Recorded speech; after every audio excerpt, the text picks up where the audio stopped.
Yo, what is up guys? Welcome back to another Reverse 1999 episode. In today's episode, we will be continuing on in Chapter 11, A Long, Long Way. Um, yeah. So last time, of course, we met the main cast. We've got Sentinel, who is a gargoyle, I believe. We discovered that somewhere towards the end.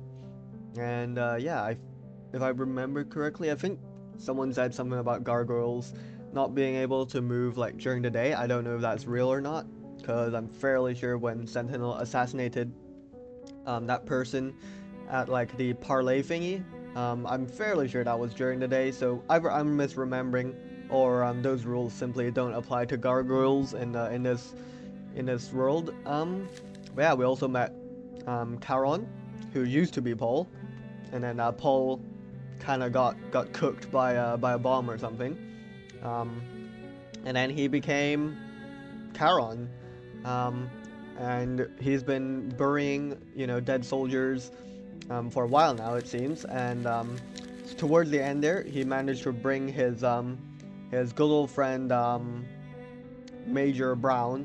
I forgot his first name, but yeah, he managed to put some sense into him, and we managed to relay some helpful information about the Manus and how they've been manipulating things out here in 1920. And we sent this information to the Foundation, which is huge, and we had some interesting theories about whether Arcana has the ability to rewrite history now, or at least it seems that Manus definitely arrived in this era a bit earlier than everyone else or something. So something is definitely off, and we're connecting because I think a new in-game day just happened. But yeah, no, yeah. So Arcana's pretty OP. Manus has some crazy powers that they might be able to keep exploiting, um, if like future storms come and everything. So that's not ideal. Meanwhile, the Foundation is still trying to organize a peace between the both sides of the war, and yeah, hopefully that can come to fruition. Let's go on into part 9. Paths crossed. Of course, Kraus and his team, the 12 or just 12. I don't know if there's like the in there, but yeah, he's also in charge of the safe zone for now. So we'll probably be seeing more of him and his team. Night falls and creatures stir. Hello, Sentinel. What are we doing out here?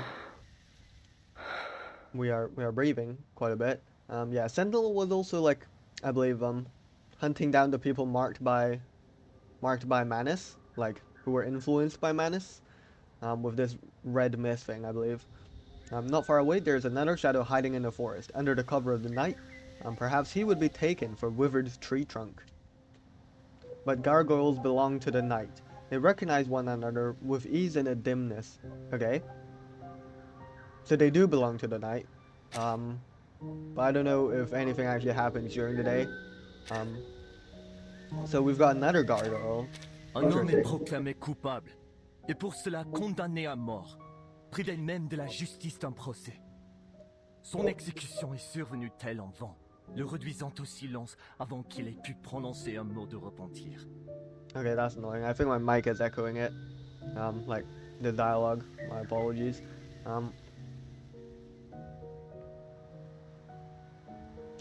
Who are we talking about here?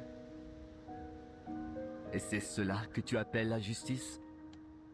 I guess not. Leave me be, Ladislas. Ladislas. What a name. She shrugs the heavy question off. Hast thou reflected on thine actions? He looks very cool. Meeting eye for eye and tooth for tooth. Is it justice or vengeance still? Damn. Yeah, he's got a cool design as well. Also got this like silver grayish hair, like Sentinel, and also very pale skin. Ooh, his hand though. His hand looks a bit, I don't know. It looks a bit withered at the fingertips and like back here. Looks cool though. Ladislas. You think so little of me, that I would call it justice, even were it not so. Blame me then, cousin. Damn and condemn me. I care not. Okay, so they are cousins. Never would I damn thee, cousin. For it is thy soul for which I am most concerned. I fear it doth wither with every act of malice. Hark and listen well. Dost thou forget the nature of our unholy ancestry? We art the kin of demons.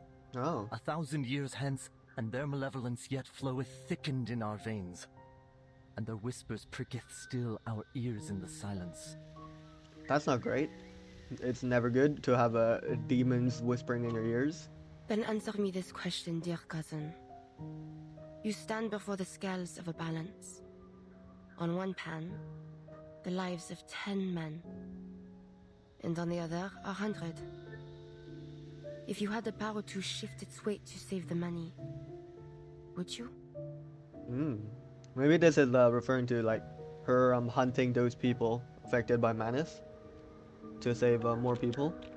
A question that is heavy laced with blasphemies. Hast thou already bent thine ear to the devil's lies? Answer me, cousin. Elsewise, there is nothing more that needs to be said. Ladislas furrows his brow and lowers his head, lips motioning the words of a prayer. Silence? Are you truly so naive?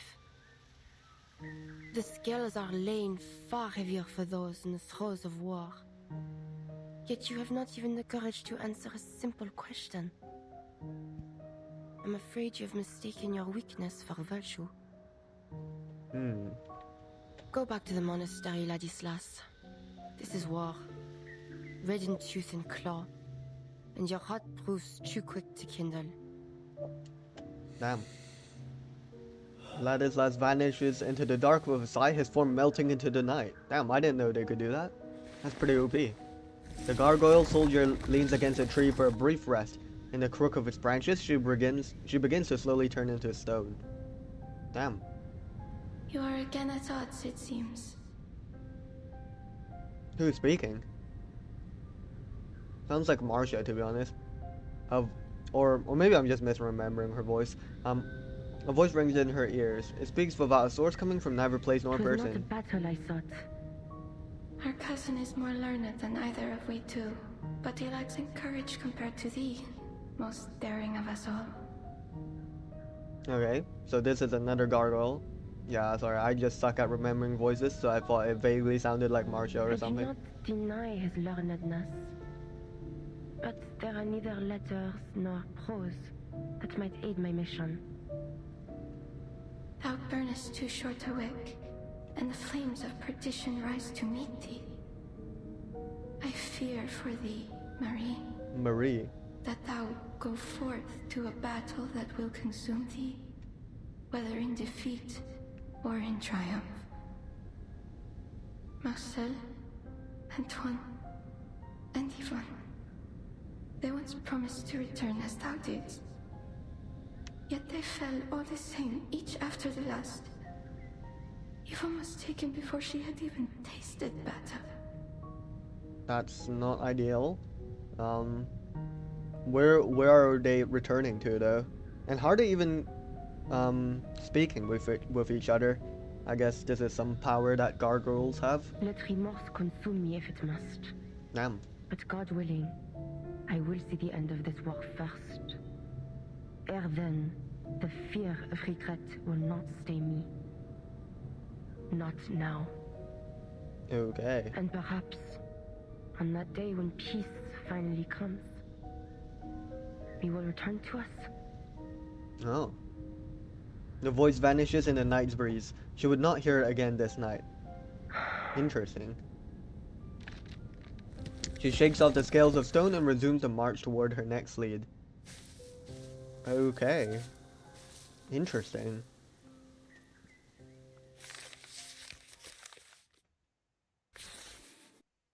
Paravian lays out a local strategic map over the table. Krayas picks up a handful of bullets, placing the first on Montpé. Why is it like mirrored? This is village, this is lakes. 38. Major Brown was able to recall some of the locations that may have been used by the Menace. His coordinates aren't what anyone would call precise, so we'd best start searching ASAP. Okay. Chester, you'll take the forest. Casper will be expecting you on the edge. One bullet stands upright on a spot marked as On forest. What is this avatar? It looks like his face is so long. Camilla, Lee, you'll search from here and move along the river. We'll get Okay. it done, sir. Amazing. Each new order is marked by another round placed upright on the table. I didn't even see this one because it's covered by the text. Charles, Amanda, Oh, it's up you're on over Hill here. 299. You'll need to cross no man's land to get there. Make sure you establish your identity with both sides in advance to avoid friendly fire. Okay. Understood. Good plan, Creus. The crowd room empties order by order, bullet by bullet, until only the last round remains. Parabian, Yes, sir. Okay, so this is Parabian. I want you on this village. Take Marsha with you. She's a skilled combatant as well as a medic. You can count on each other. Okay, Marcia's getting involved. Yes, sir. Parabian exits, leaving one person remaining without orders. Who is it? The young soldier locks eyes with her superior, an unspoken relief written on her face. Is this the young arcanist that we learned about in the 12? So, Oh, does wait. that mean I'll remain on standby in Montpay? It's you! And we know your name now. It's Meryl, apparently. That's crazy. I'm taken aback. I did not expect to see her again. Hello, Meryl.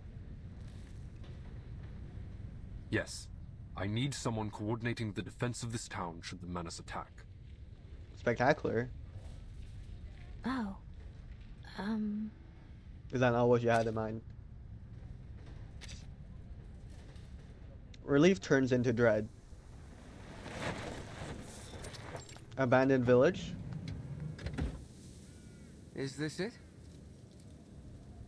What's it called? Officer now. We learned his name earlier. It's like Paravian. I believe so. Let's get on with it.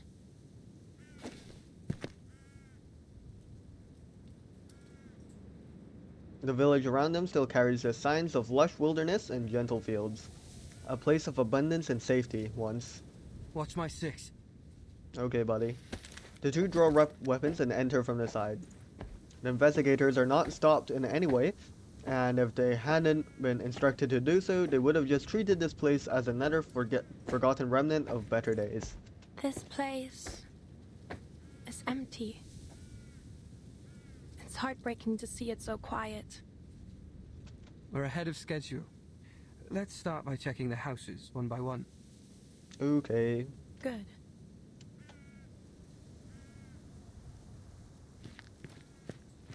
Find anything? Only some letters I can't read. I guess they didn't have time to post them before they left. What language There is were it? some small arms in the basement. All of them older models and rusty. The ammo was damp. Marcia holds her gaze on an empty warehouse. Okay, that might This be place had useful. to have been looted more than a few times. The only valuables left are the ones too heavy to move. So basically there's nothing here. What do the Menace want it for? She shakes her head in frustration. Maybe there's like a hidden entryway, you know, into some hidden realm, like in 2.0. Wait, I was 2.0? rushed through the Yeah, I think so. investigator training before being sent to Montpay. Ah, It's possible I missed something. the young man tries to console her, but his smile is stiff. Don't worry, you're doing fine. Mr. Creus always says training is no match for experience. Okay, well hopefully, you know, we have enough training to not die or get ourselves killed. Blackbird is a prime example. I mean, Meryl. You met her back in Montpay. She's been through all the training the Foundation could throw at her. but she still isn't ready for the battlefield. I probably shouldn't say, but she nearly went mental during the Antarctic operation. Oh. The Antarctic operation in the previous The chapter. battlefield is crueler than ordinary people can imagine. A few weeks of military training just isn't enough. Paravian follows the topic and broaches a question he's long been holding back. So, what's your deal? I know you came from some order with special arcane training. You can freeze your fear and pain, emotional stuff during battle until you feel safe. Damn, that's helpful for the battlefield, I guess. I only skimmed through the briefing. Is that right? It's more complicated than that. But I'm not sure I'd like to get into it now. Okay, no problem. Yeah, sure. Sorry. No need to apologize. Just... Do you think we missed anything? Probably. Because Well, what else could... Let's take a minute. Why else would this place be marked? What could they even possibly hide here? Arms? Chemical weapons? Secret files? Or gear smuggled back from the future? Oh, what's happening over here? Uh-oh, some sinister stuff is happening in here. Oh, we're getting sniped. I don't know much about Manus and Oh no. or the future. Sentinel! Oh snap. There's a sudden ear-splitting pop, followed by a thundering explosion as rocks splatter across her armor. That's not good. Incoming! Armored vehicle, 200 meters northwest of the village. Oh, it's an armored vehicle. My bad. I saw a sniper and I always just assumed that's Sentinel, because she's the only one I know who has a sniper. My bad. Well, I mean, yeah. I thought Sentinel might have been like sniping Paravian or something, because I don't know, bro. But I don't think she would be after the Foundation anyways, because she's mostly after Manus people. So I think I'm just kind of delusional in thinking that it might have been Sentinel there. The waves and we unite as one. Not a Manus dripping like tank thing. That's crazy. Yeah, I forgot how to. I mean, I never properly learned this game, so I'm just gonna keep doing whatever. Which one is the buff? This is the buff. I want to use this buff for some reason. Agreed. Don't know why. Sensing their thoughts. I just do Taking a peek whatever, inside. you know. I'm sure we will Very find well. success somehow. Bang. Not too much damage. Oh, that's quite a bit of damage. That's good. I won't be fooled. Worry not, hero. Let's go, Vila. Together, we are fearless. Okay. We do have ults already somehow. We need a higher caliber weapon. Okay, what You do we do? retreat. At least one of us needs to make it back to report this. Whoa, Marshall, what are we Only saying? You run, I'll cover you. Is this a play? I don't know. Incoming! Incoming, yes. Watch out, guys. I hope you like a splash of Let's red. do this, then this, whatever this does, then Enter this. the gate and see Close the your light. eyes. It will all be over soon. Okay.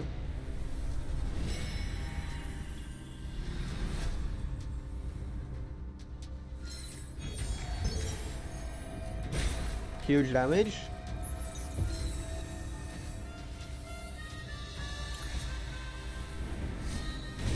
Nice.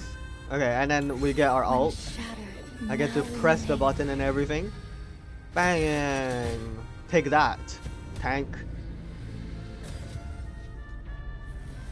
This ult animation is just insane. Like, it's just ridiculous. And then we just nuke the tank. And now the tank's broken. Let's go. Good stuff. The way forward requires a determined heart to resist temptation. Spectacular. Alright, that was that. We've got a tracer. I'm afraid I only have turnip stew to serve you. I will add a few sausage scraps to your bowl, however. Thank you. That's pretty generous of you. Here. Now go. It's best you leave before another battle breaks out. Already? Is there something else you want from me? I mean, I don't know, some information about who you are, or who any of the previous, like, trace speaking people. That would be cool as well, you know, if you could tell me that. You know what? Since you're so fond of visiting, take the chair you're sitting on. Oh damn, a free chair. Say less. I'll take it. Even through the coldest winters, that chair was spared the fire. Perhaps it was meant for you. Let's go. Right. Since you insist on staying, I will go to the market and see what I can find. Oh damn. I guess we didn't take the chair. I mean, I would have. I would take a chair. I mean, a free chair is nice. Who doesn't love a free chair? Sit here for a while longer if you like.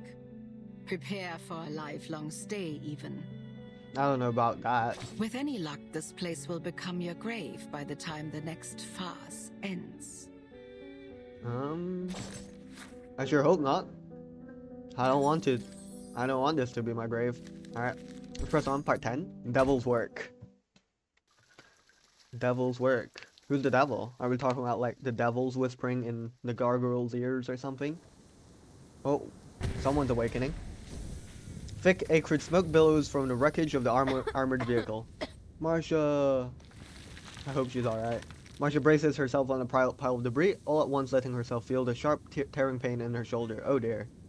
It's over. Someone helped us. Oh, someone helped us. That's nice. Who is it? Is it Sentinel? Parabian, are you alright? I know we told Paravian to run back. Did he actually do that though? She looks across the road. Just ahead, the young man is pinned under a heavy beam. Stay Oh, put, oh Marcia. no. You're bleeding. I can get myself out. Can you, buddy? Oh, you're like under a heavy beam, dude. Paravian strains with all his strength, but can't move the timber an inch. Oh no. Are we cooked? We got team wiped. Almost team wiped actually, because someone saved us and helped us. We're all clear. Let me help you. Don't fuss over me. It's just a bit of wood. You need to stay put.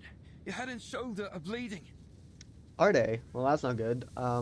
A bleeding head is never good. What? Am I hurt? She doesn't even realize. Is this like part of her ability? But wasn't it more emotion focused as Paravian described it? Maybe it's also works with pain. Marcia staggers to her feet. I'm feeling faint. Please don't strain yourself.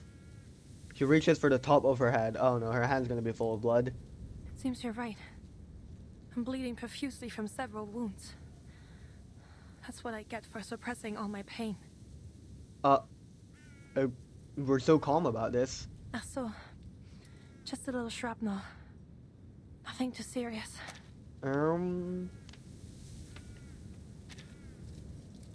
your wounds first, Marcia. Yeah, Understood. I think that would be wise. I hope Marcia can pull this off. She leans back on a pile of fallen bricks, her head swaying until it I'll slumps. be alright. I just need a little rest. Is this real? Like, don't close your eyes and then never open them again, okay? And our eyes are closed. Well, hopefully we'll be okay. Oh, who is this? We heard footsteps. Her gaze lifts up to a pair of boots. Then, the sizable barrel of an anti-tank rifle. Who has an anti-tank rifle? Yeah, of course it's you. Let's go, Sentinel. You saved us. Thank you very much. Maybe Sentinel was just, you know, passing by, hunting Manus people as per usual, and you know, she spotted this armored tank fighting against Marcia and Paravian. You, again. She struggles to her feet. Sit. Her legs buckle, leaving her braced up against the debris. You saved us. Thank you. Thank you, Sentinel. What brought you here? We're here searching for the Manus, or something about the Manus. The Manus was doing something here for sure. Collecting intel on Manus Vindictae. Indeed. Have you no reckoning on the danger in this place? Well, I guess not, because we just got, like, kind of ambushed. Sorry. Sorry, Sentinel. Marcia shakes her head. Imbecile. You might well have prayed your last in that battle. For real. I'm glad we're alive. Seems like it's not over for us just yet. Let go! Who is this? Who is this? Huh? What are we talking about? Sentinel turns, spotting a figure emerging from the armored vehicle's smoking shell. Oh, damn. Let me go! You're gonna get me killed! What? What is this interaction? At his feet lies a wounded soldier in the same black uniform. No! Sterling, please! Okay, so there's... Oh, what happened? He just got shot? The wounded man's cries are cut short. Sterling turns two manic bloodshot eyes toward the advancing sniper. Fuck! A bullet strikes the gargoyle clean through her abdomen, but it draws no blood. Instead, chips of stony debris fall out from the wound. Damn. That's, yeah, that's pretty OP. What the hell? You goddamn monster! The man's eyes goes wider, as he turns to flee. She does not give chase. She walks to Paravian and lifts a beam from his body. Damn, she's so strong as well. Shout out. She's just so awesome. Thank you, Sentinel. Nice. Who are you? Are you with the Foundation? I don't think so. It would be cool if we recruit her, though, to join the Foundation. That would be interesting.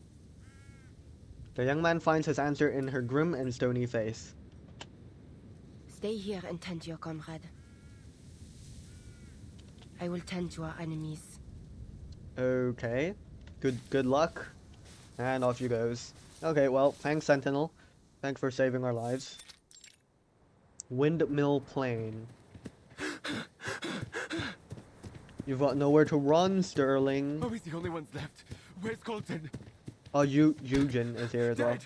Now get the lead out and run! She's coming at us! She's coming! Shoot her, Eugen! Shoot her! I can't see her. Where are we running? Look! There's an old mill ahead. We'll regroup there to intercept her. Keep running, you idiot! I don't know if these guys can pull off this escape. I see her now. She's there. Die! Oh. And Eugen is dead. You idiot! Oh. My hand! Oh, yikes. An old windmill lies just ahead. Refuge in his panicked mind. He is struggling here. Flee, and I pursueth.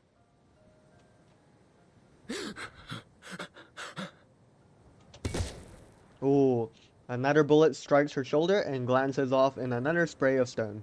That's an awfully helpful property of gargoyles. Why won't you die, you devil? A devil, you call me? Oh, what is this? This looks cool What as well. are you, then? Ooh. What hast thou done?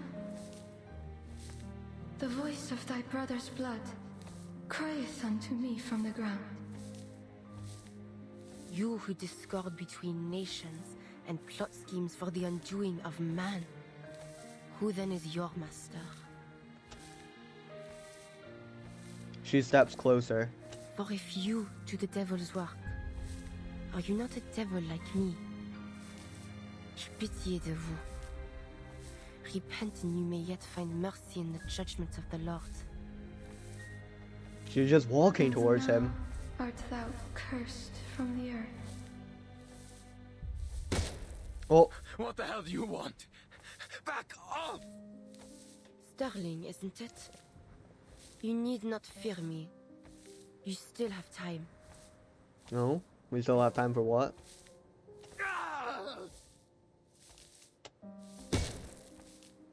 Which hath opened her mouth to receive thy brother's blood from thy hand.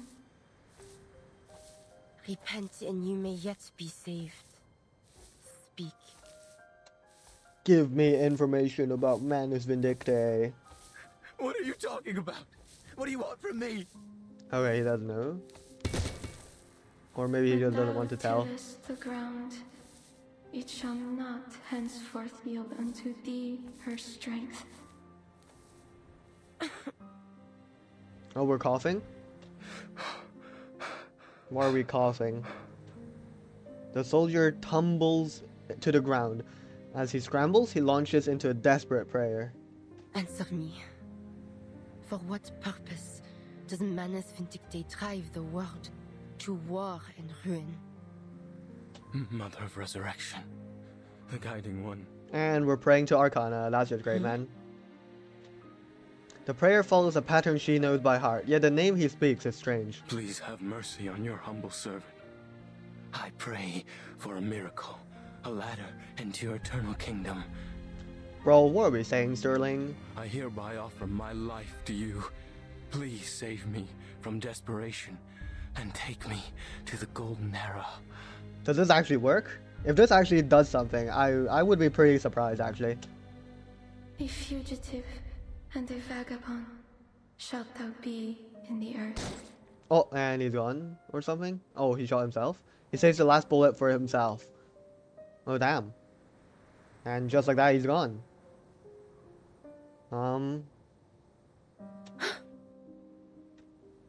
Well, we gained 0 information, so that's just fantastic, isn't it? A blasphemer. To the end. Whose footsteps are The these? Sentinel? Oh, hello, Marcia. The Sentinel! Sentinel doesn't seem alright either. Everyone's like somewhat injured right now. Maybe we need to regroup and go back to the safe zone or something. Although I don't know how they're gonna treat Sentinel though. If like the average person ran into a Sentinel, they might think she's like a demon and whatnot, you know, like that soldier. What's this? Okay, we got stuff to claim. Let's go. Okay, part 11, wounds and scars. Let's see what's up here. But yeah, I feel like Sentinel started coughing, so maybe those hits she took actually had some effect on her. I don't know. Oh. What's happening here?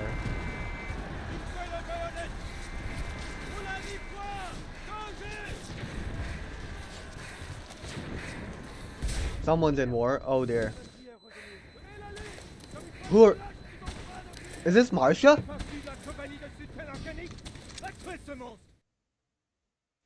Hello? What? Oh, what? What's happening? And why are we playing a Sentinel? We've got some strange flashback here. Does that person not vaguely look like Marcia? I swear it does. But I don't know. We've just suddenly been thrown into battle. So I guess we'll do some battle. Merde. Those accursed knights. Does this yeah, like the red tufts of hair really reminds me of Marcia. The voice also sounds a bit like Marcia. Calm yourself, Marianne. Steady your breathing. Okay, so she is called Marianne. I guess Sentinel's more like a title. You need not panic. Or a This will code not name. be the end of you. Okay. Okay. They're just called Knight. That's great to hear. What is this? I'm gonna do this channel in case it does anything. Target locked down. I probably shouldn't. I have seen to the heart of you. Oh, cool animations. Oh, they're gonna ult or something. Shall be stamped out. I Nice. shall hit. Oh, we get 2 attacks. That's great. Oh, we can ult already. Okay, let's ult. Tu gargouilles. Why not? Le glas funèbre sonne pour toi.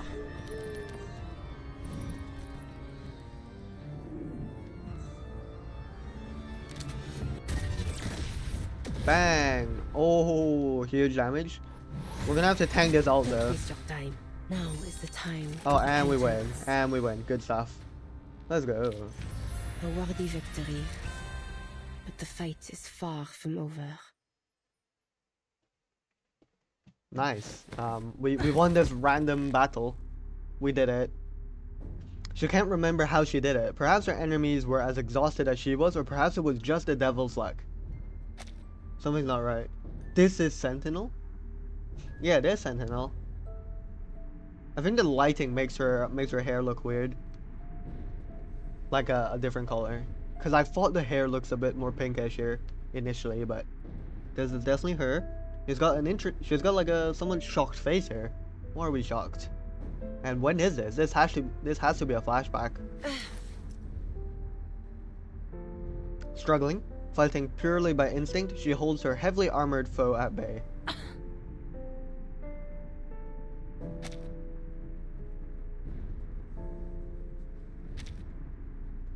Time crawls to a standstill. Her bayonet is stopped mere centimeters from her foe's throat by two armored fists. Dost thou recall when once, in our youth, we fought over an apple tree? Lâche-moi! Nein, du Teufel! Thou wished to cut its wood and make us a fire to roast a chicken.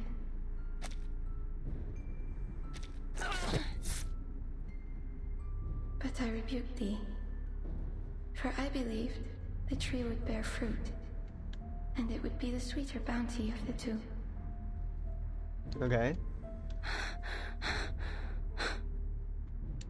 Thou didst find a bush with overripened berries and hurled them at me, crying that they should serve as my supper, while the chicken would be for thee alone. And I retaliated in kind.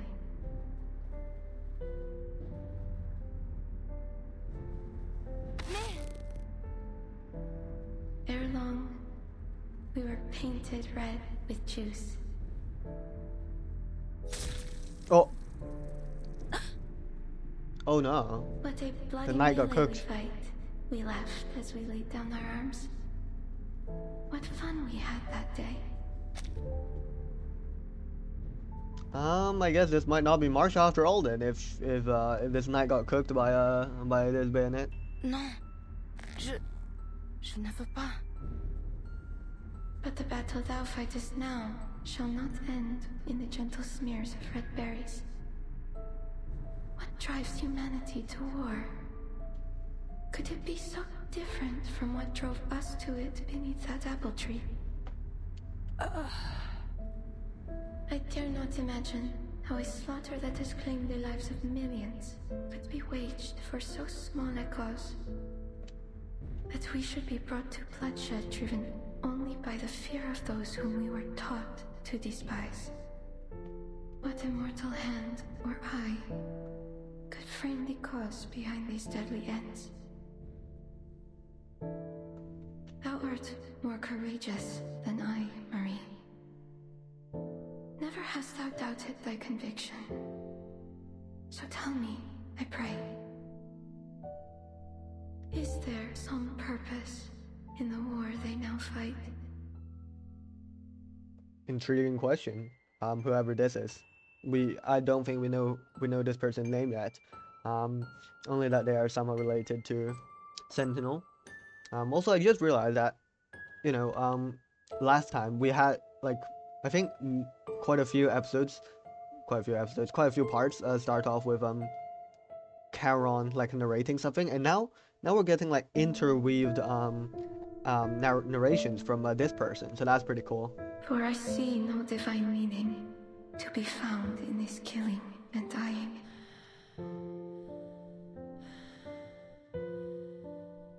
That is true.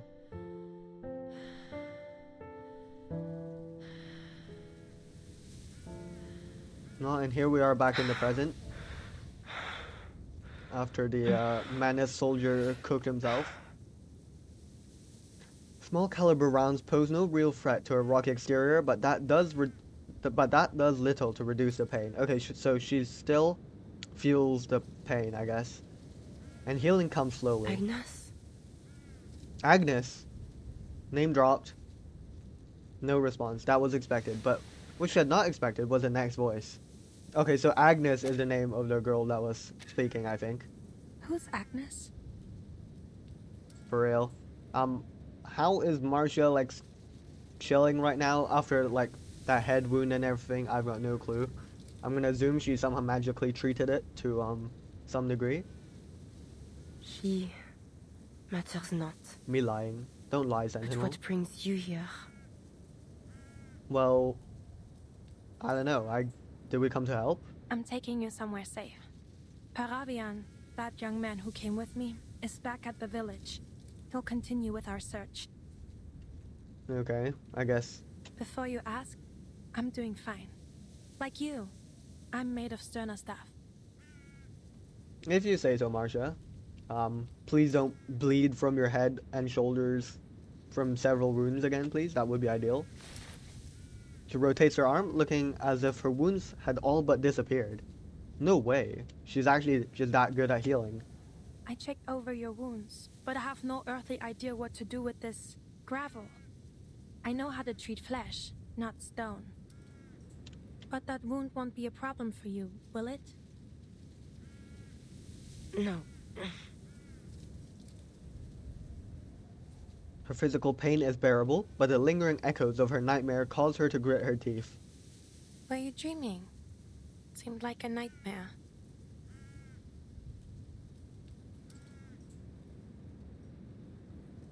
She locks her stare forward and away. There's field dressing for the wounds that truly pain her. I don't know if this will help. She removes her gloves. It's a brisk and almost tender motion, revealing deep slashing cuts across her palms. Wider cuts across her palms. Oh, cause that's what the soldiers did. Yeah. Someone said that. I forgot who, but people said the soldiers like cut their palms so like they get sent back of the front lines and whatnot. Could it be? Are you... I am. But that battle is long over. You and I are no longer enemies. The howls of their deadly melee still ring in her ears. It was a senseless fight. I hurt you. Okay, so it was Marsha. Somehow she just tanked like a strike to like somewhere. That's crazy. That was a crazy fight.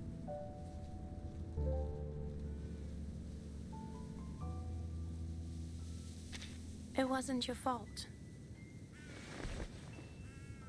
In fact, I thank you for it. They thought I died fighting you. I used that as my opportunity to leave. Damn. For some time after that, I was with an international rescue team. We came under attack by the Manus for our efforts, but the Foundation intervened.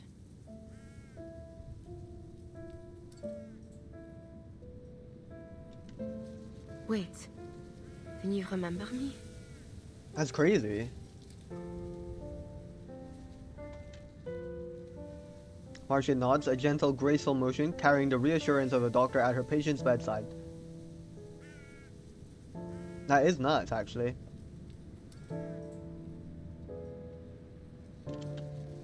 And you didn't. I was wearing a helmet. But you don't have a face one forgets.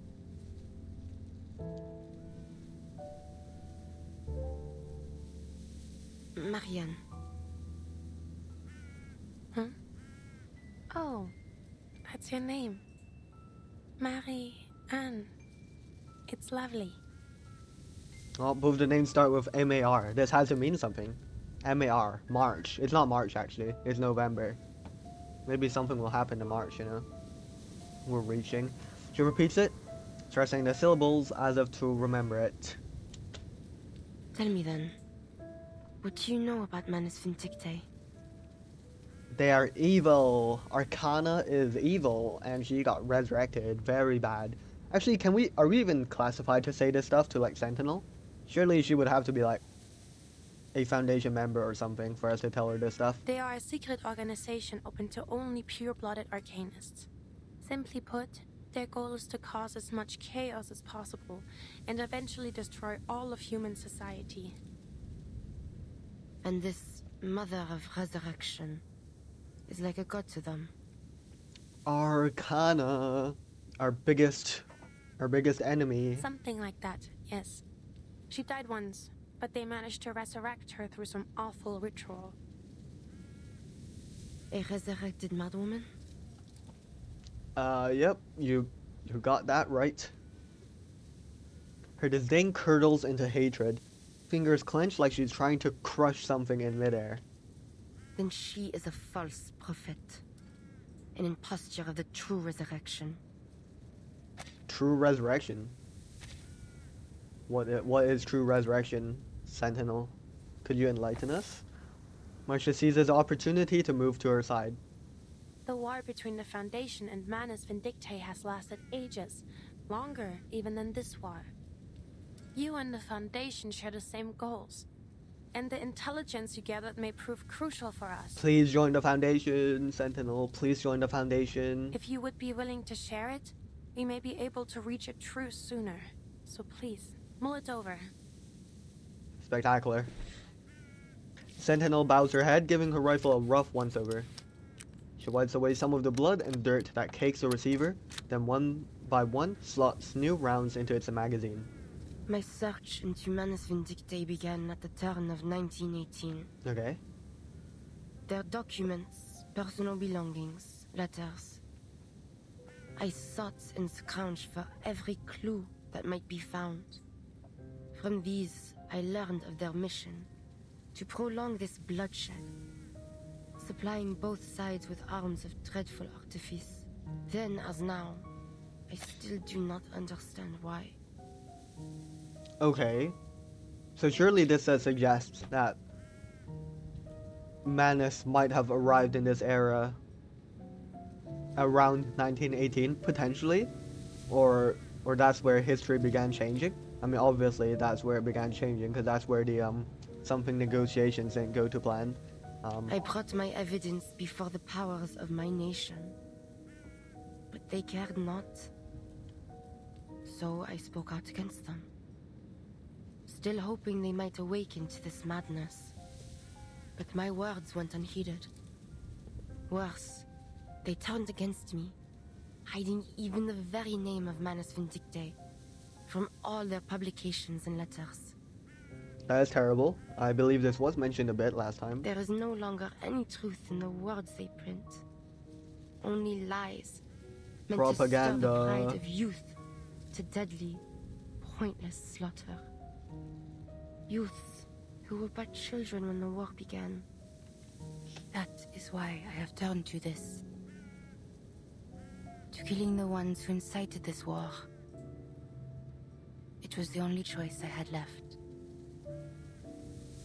Perhaps it has all been for naught.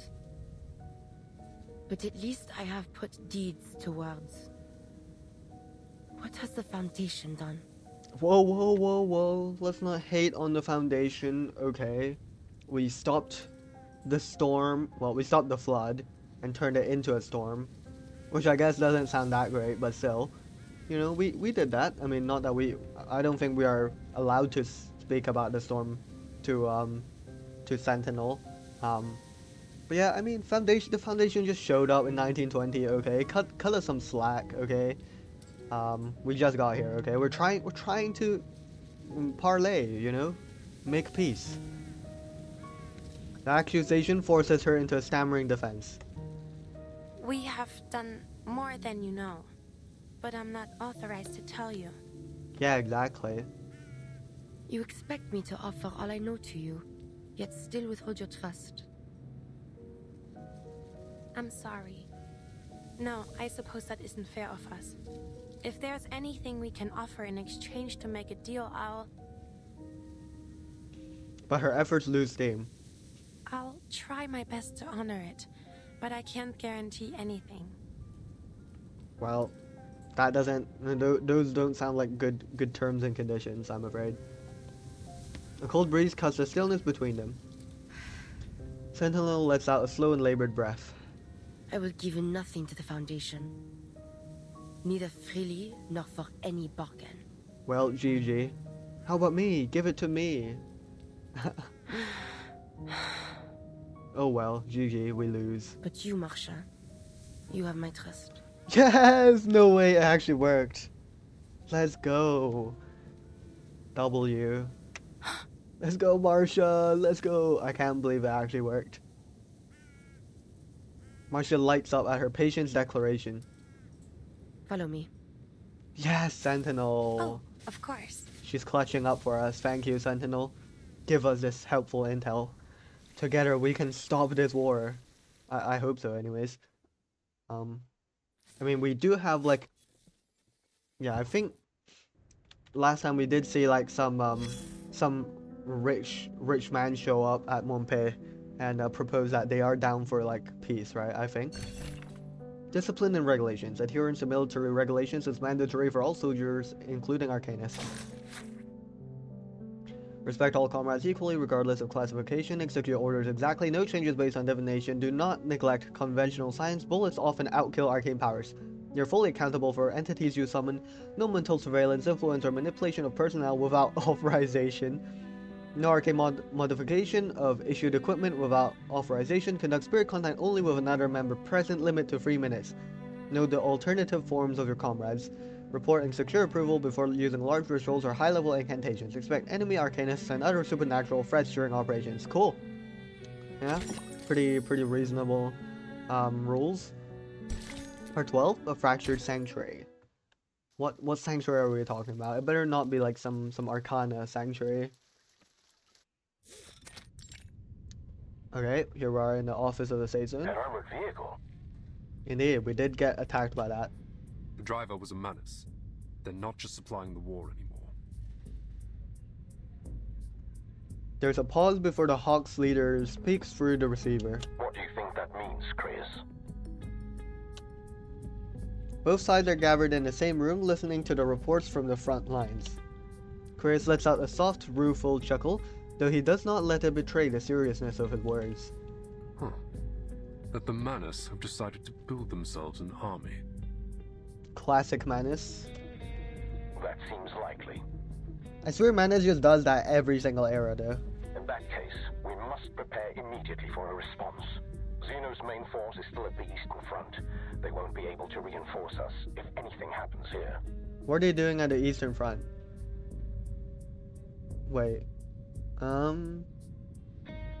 What's happening in the east? Sorry, I'm just bringing up Google Maps, bro, because I suck at geography. I don't even know where we are. On the eastern front. Is that like... Oh, I don't know, man. Whatever. The Foundation will need an army of its own. Bro, the Foundation's like constantly understaffed. How on earth are we going to get a army? That's completely irresponsible. Oh, my bad. Yeah, we don't want war, we want peace. A calm voice cuts through the speculation. It will only increase the tension on this front, and it directly violates our peace policy. May the peace be with us, as they say. Manus Vindicte takes in only pure-blooded arcanists. That doesn't make for a large recruitment pool. It won't be much of an army, really. Yeah, but also they'll have tons of arcanists, no? Who might be powerful and stuff. Say nothing of the fact that they lack the organization or discipline that is needed for a true large-scale military operation. Armies need human leadership. Okay. I don't know. You forgot to take Arcana into exactly. consideration. Arcana is like the GOAT. You don't know what she can do to her followers with her new power. Yeah, Arcana can just do whatever she wants, apparently. And every Manus follower will just fold over immediately at her presence or something. Whatever the case, we cannot take anything for granted. The Foundation will need the strength to defend itself from future attacks by the Manus. If we act quickly, we may even get ahead of things. The doves and the hawks. What the committee will think of this plan. I hope they'll have a better grasp of the consequences. You're not seeing the board, Petra. The communicator struggles to transmit the two leaders' heated exchange. Kratos, on the other hand, stays quiet, professional, obedient. For long, the mediator takes over the line. We can't rule out the possibility of a large-scale conflict. However, the committee will maintain its peace policy until we have reliable evidence. And if the worst happens? Then we'll do what we must to survive, even if that means igniting a worldwide war. Bro, what are we saying, Constantine? Oh my god. We don't like war. We're trying to end the war. We have arrived. Let's go. Is this where some secret info is at? Intel, secret intel? I see. We're at a gargoyle monastery. Let's go. It seems like this place got ruined a bit. The glow of arcane skills fades as they approach, revealing their hidden sanctuary. It is, or was, an abbey, appropriately gothic, with ornate stone walls rising up to meet the air, its dome long collapsed. This monastery, it's not an arcane creation, is it? No. It has only been enchanted with our arcane skill. Carthusian. I don't know what that is. Beneath its protection, those that dwell here will go unnoticed by any who pass near. Spectacular. Hello, gargoyle friar. A gargoyle dressed in friar's robes walks barefoot on the grass. He looks up from his book to meet the new arrivals. Greetings, I'm Marcia, investigator of the St. Pablo Foundation. Imagine he just snaps and he starts rambling about how he hates the Foundation. Gah, I hate the Foundation. The friar nods, offering a smile, soft and friendly, then extends a finger and presses it to his lips. Are we mute? Oh, I see. Have you made a vow of silence? Oh, okay. I don't know what a vow of silence is, but I guess they just won't speak. Sure, no problem. What is this sound? Is this like another gargoyle? The sound of breaking rock draws her eyes away. Huh? Beneath a broken narrow window, a stone statue of a woman begins to stir, its surface softening into flesh. Her face is marked by twisted sorrow as she walks towards Sentinel with an exaggerated gait. Marie, mon petit chou, the rest return to us again. But oh, child, thou needs rest. Why does she have black hair? I was just under the impression that all gargoyles just had like silverish hair, like Sentinel and her cousin, whose name I forgot already. Lazgaras. No, that's not it. She just pulls Marianne into a tight embrace and plants a series of deep kisses on her cheeks. Oh, that's embarrassing. Oh, that's funny. Sorry, Sentinel.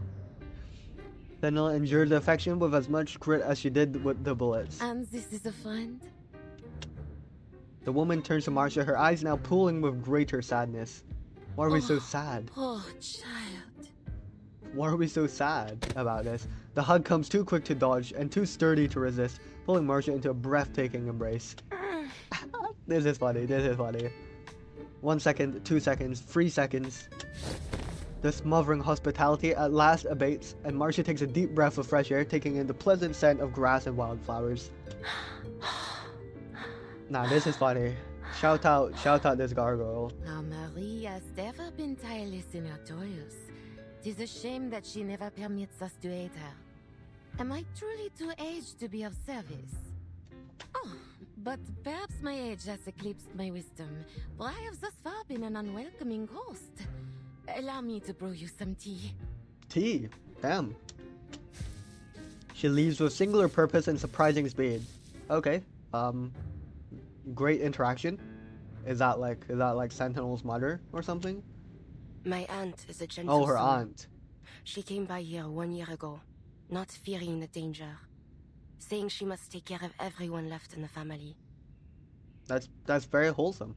Thank you, aunt. That old lump of stone that greeted us came here to take refuge with his brother after they were injured last year. I see. She hangs her head with resignation. Only a small number of my kind dwell here. Many of us remain divided by the war. Well, that is terrible. Enjoy my aunt's hospitality. I shall go now to collect what you seek. Thank you, Sentinel. You're the goat. I'll be here then.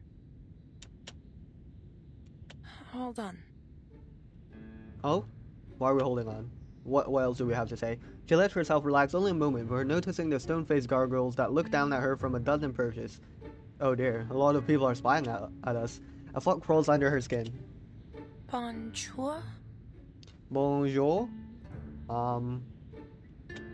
We're speaking French to the gargoyles. She spins around in place, meeting the unblinking eyes of each statue, stopping to the figure of a young girl. The girl's hands cover her face in a mournful pose, the silent tragedy of an endless moment of loss. This is... Why hath my cousin brought you here? Oh, not you again, buddy. Why are you such a hater? A voice calls out behind her, rigid and almost rude. A tall, gaunt monk stands in the courtyard. You are not one of us. You are a bringer of war in our house of peace. What does your foundation seek from our quiet holes? Knowledge about Manus Vindictae, is that okay? There's accusation in the gravelly tone of his voice. You misunderstand. The Foundation isn't bringing war. We're trying to end it. This war is neither yours nor ours to end. What are you saying? Who's gonna end the war then, in your opinion? He looks so saddened. The monk falls silent, as if debating whether his next words are worth the effort. His face contorts, becoming an exaggeration of self-righteousness. It has come as a divine punishment for the faithless who have turned from God. Its end will come only with the extinction of civilization. Okay, buddy, we're sounding a bit like Manus Vindictae there. Thanks for the advice, buddy. I'm afraid we're still gonna attempt to bring peace, okay? Sounds like you want everyone, humans and arcanists alike, to suffer and die. You twist my words, Chevalier. I do not seek this end, this path of suffering out of hatred for humanity. No, I do so because I pray fervently for their deliverance. Okay. But deliverance waits for the last edifices of this sinful world to crumble. When the faithless nations, as a fire consuming its last embers, burn themselves to ash. Soon, the artifices of modernity, their factories of war and death, will crumble, as Babel before them had, their lies of advancement and revolution dying with them. Okay. We must return to the innocence of the past, as Nineveh did, heeding the word of God. I don't know who Nineveh is, I'm sorry. Assez, cousin. Oh, cousin. Yeah, cousin. Stand down, buddy. yeah, Ladislas. Yeah, we're here now. The rebuke breaks his rhythm. Sentinel steps between Marcia and Ladislas, forcing her cousin to take a step away. Tes prophéties ont empêché notre invité de prendre son thé. Yep. Yeah, let me enjoy my tea, buddy. Sentinel turns and hands Marcia a heavy canvas military bag. It's all inside? Thank you. Are you able to lift it? I hope so. No problem. I can handle it. It's just a workout, you know. Ladislas watches the exchange with abject curiosity. Marianne, n'est-elle pas issue de la fondation que tu dis dépourvue de volonté pour mettre fin à cette guerre? Quel effort vain poursuis-tu donc à présent? C'est une amie, Ladislas. Je lui accorde la liberté de venir et partir ici comme elle veut. Let's go, we're friends, yay. Mais elle n'est pas... We're racist. We can't be racist, Ladislas, come on. C'est mon droit de le faire, n'est-ce pas? Ooh. Oui. He lowers his head without protest. Sentinel turns from her kin back to Marcia, who has by now taken several steps away. You will find here all that I've collected since 1918. Most useful to you may be a list of those in each military who have made contact with the Manus. Spectacular. Take them from here to your foundation, and make of them what you will. I hope they will serve you better than they did me. Thank you, Sentinel. That's very helpful. I will. Thank you. Sentinels ago. Why not join the Foundation? I don't know. I don't know if she's down to do that though. Marcia seems more than eager to retreat. Aunt Madeleine stands at the foot of a stone pillar, tea in her hand, and nods in self-reproach. Okay, we just got her name. It's Madeleine, I think. Madeleine. Okay, that's, I don't know how to say it with a French accent. The courtyard falls still. Ladislas breaks his silence with a withering glare. Cousin, why hast thou concerned thyself with the affairs of this sinful world? We are involved now at our peril.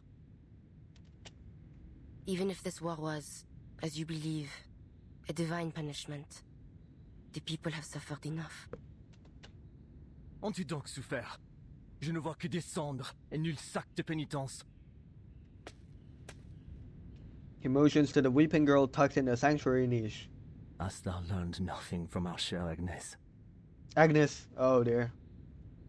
So Agnes died, I guess? And she's been whispering to, well, not whispering, but she's been narrating a bit for, Sentinel. Leave her out of this. Yeah. Do not mention Agnes, buddy. It was she who prophesied this war. He drags up the memory with sharp intention.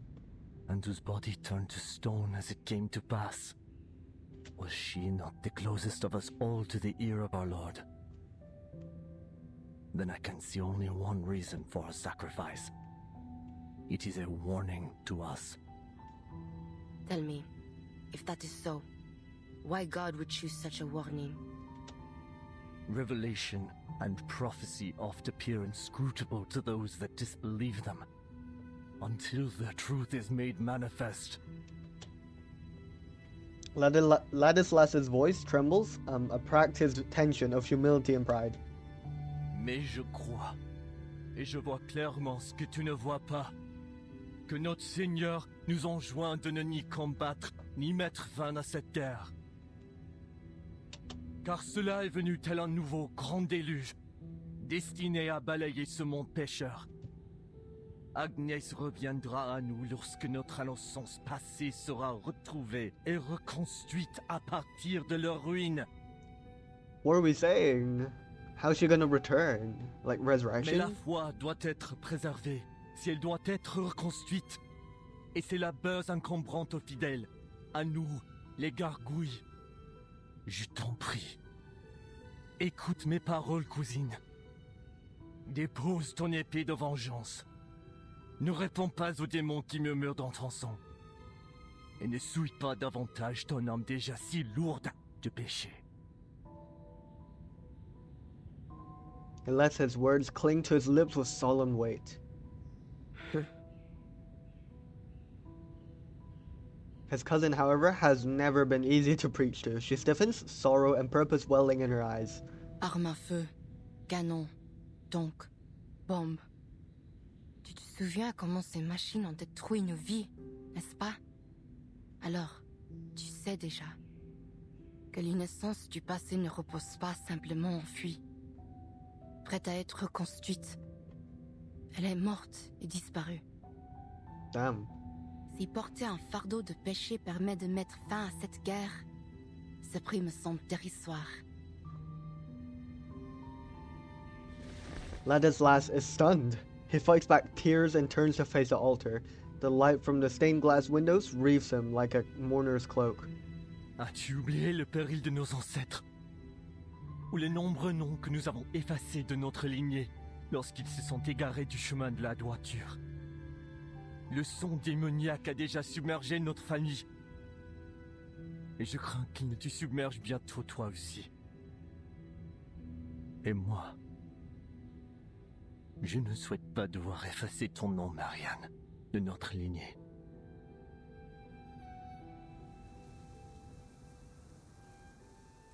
Damn.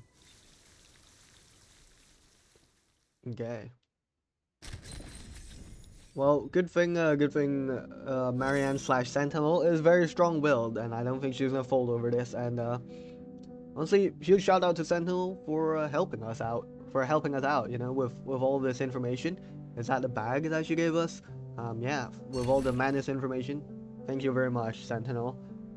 These researchers consistently exceed all expectations. Gargoyle Research Notebook. It was during the Merovingian dynasty that the Bishop of Rouen successfully subdued the first known gargoyle. This gargoyle and his descendants then formed a unique lineage devoted to protecting churches across generations. Okay, however, in recent times, many younger gargoyles have chosen to abandon this ancient tradition, leaving their dark church perches for the light and glamour of the modern world. Based on my recent observations, this generational conflict continues to cause significant distress among elder gargoyles. It is worth noting that the younger generation's departure also relates to modern churches being unable to provide adequate sustenance, reflecting broader societal changes. This aspect warrants further historical analysis. Gargoyles have some unique arcane skills. First, their arcane ability allows them to petrify their own body parts, a formidable defense mechanism during the age of close quarters combat with bayonets and spears, though considerably less effective against modern artillery bombardments. Additionally, gargoyles possess exceptional visual capabilities with particularly remarkable night vision. This trait complements their natural stealth abilities, enabling them to both detect hidden threats with ease and execute perfectly timed ambushes. I must admit, it's surprising such impressive combat abilities were historically limited to the protection of churches, though my lack of religious knowledge may explain this confusion. Your theological ignorance is indeed astounding. Mandatory religious studies await you. While I object to you reading my research notes without permission, I'll concede that compared to your piety, I'm clearly the irreligious one. Just a pure biologist. Who said I'm not a pure biologist? Gargoyles carry a curse. While the origins of their curse remain shrouded in secrecy, people are open about its manifestations. Excessive bloodshed appears to corrupt them. This corruption takes form of mental instability, progressing from rejecting to completely abandoning their faith. Well, my pure biologist friend, your gargoyle research now necessitates the very religious studies that you say you have no interest in. This notebook clearly requires a sturdier lock. That's funny. Interesting, though. That's what Sentinel's cousin was preaching about, and maybe that could be happening to Sentinel, but I don't know. She is very strong-willed, so we'll see. Part 13. Concessions for peace.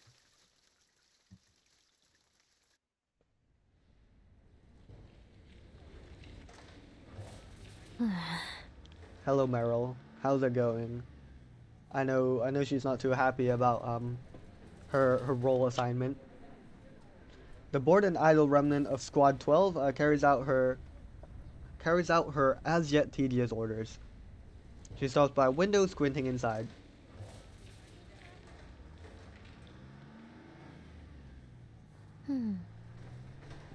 Nothing special going on here. Broken furniture and cobwebs woven between cracked and forgotten china. A uniquely shaped counter-arcane monitoring device disrupts the decaying scene. Clearly, no one's bothered to do any cleanup then. She opens a window and leans in, her mask blocking out the sudden puff of dust. Following her officer's instructions, she pulls out a transparent strip of cloth and places it by the device. The cloth changes color rapidly, and a line of neat letters appears on its surface. Counter-arcanum device operating normally. Looks like I'm not needed here either. She climbs back out the window.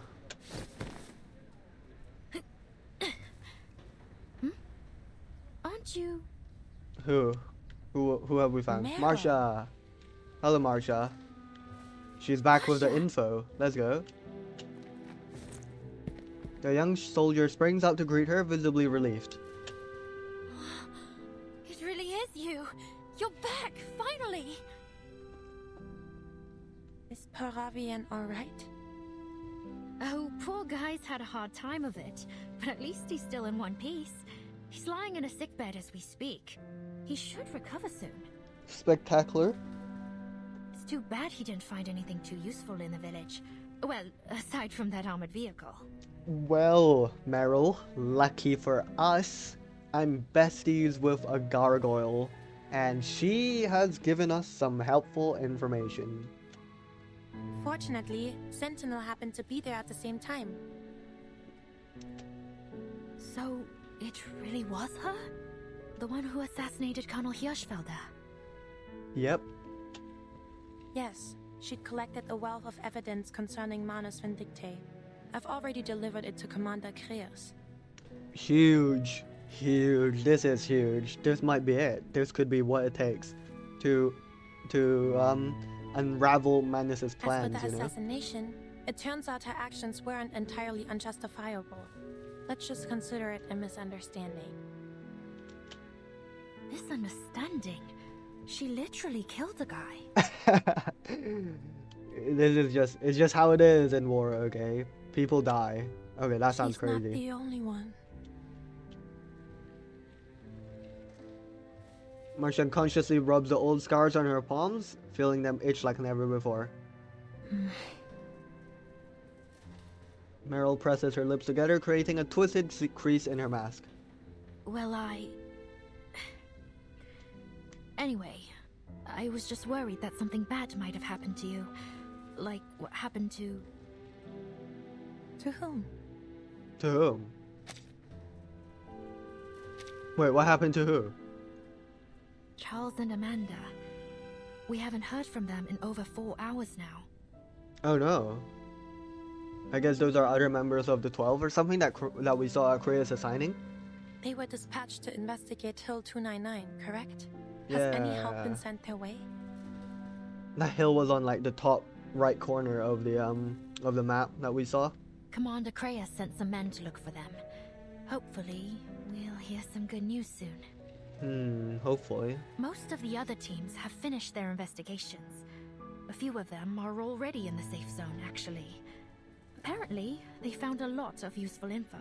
Spectacular. Let's go. So, we won't have to head back out again, right?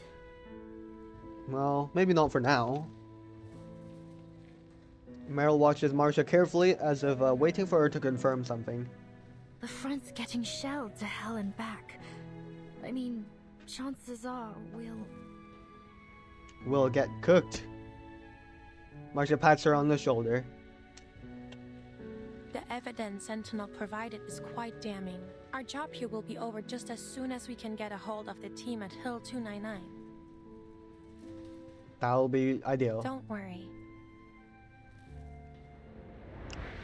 I just hope nothing terrible happens, you know? Copies of the evidence Marcia submitted have been spread across the table. Personal letters, marked military maps, battle plans, engineering blueprints, defaced and altered documents. George. Along with them on the table are exhibits recovered by other investigators from across the front line, arranged in rough chronological order starting from 1918. This is unbelievable. Yeah, this is like the rich man we saw last time, I believe. Stares at the pile, the sheer flood of information overwhelming him. These documents, the evidence is undeniable. Every one of those absurd conspiracy theories was true. The 1918 peace negotiations really were sabotaged by Manus Vindicte. Let's go! The nations on both sides of this war have been under the deception of an invisible enemy. It is no wonder that even the victors of the 1919 offensive gained no real advantage. My God, to think Manus Vindicte has been sharing war secrets with both sides to ensure neither can win this war.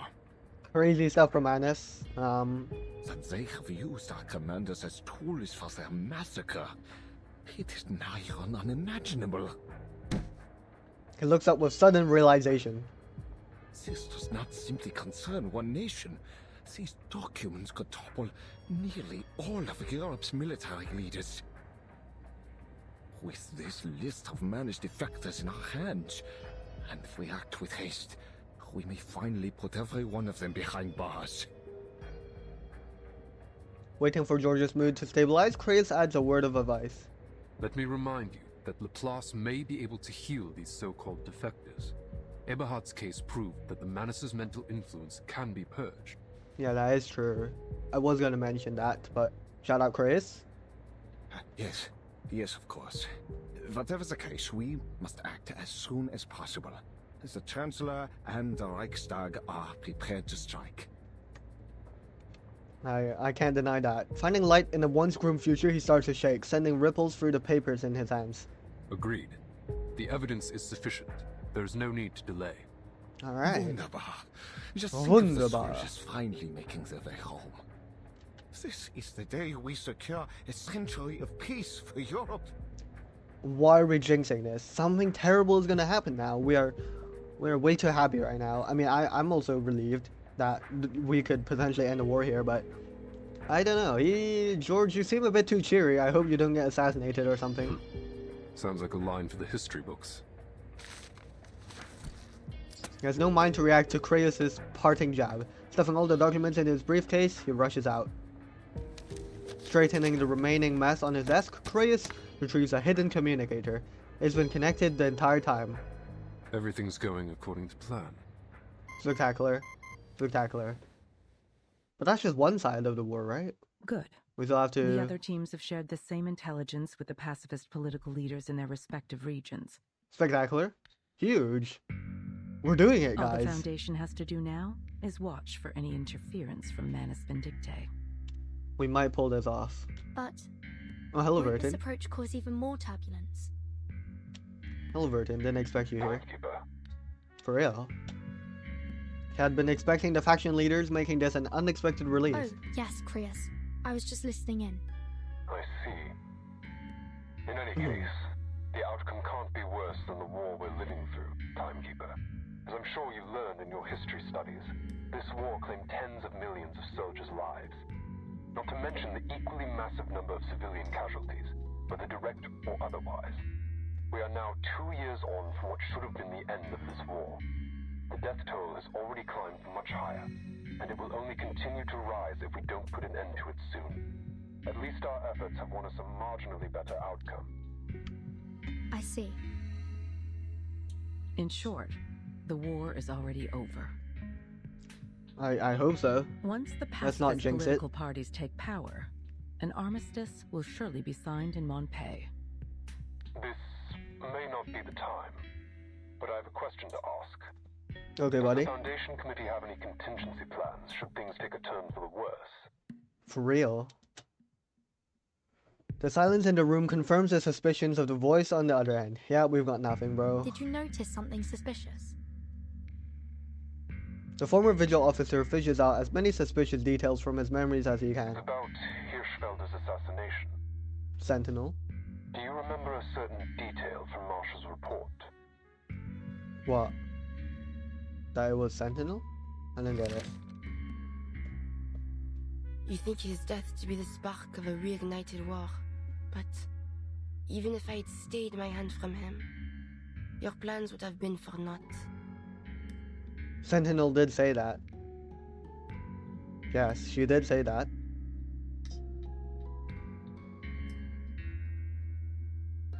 That was referring to what? Manus controlling him, right? If that was so, why would the Manus risk exposing Hirschfelder? Why would they allow him to meet with the Foundation in Montpellier?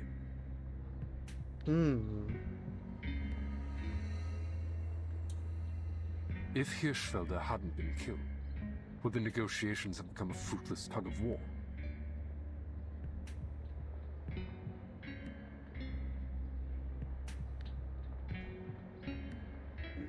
Maybe?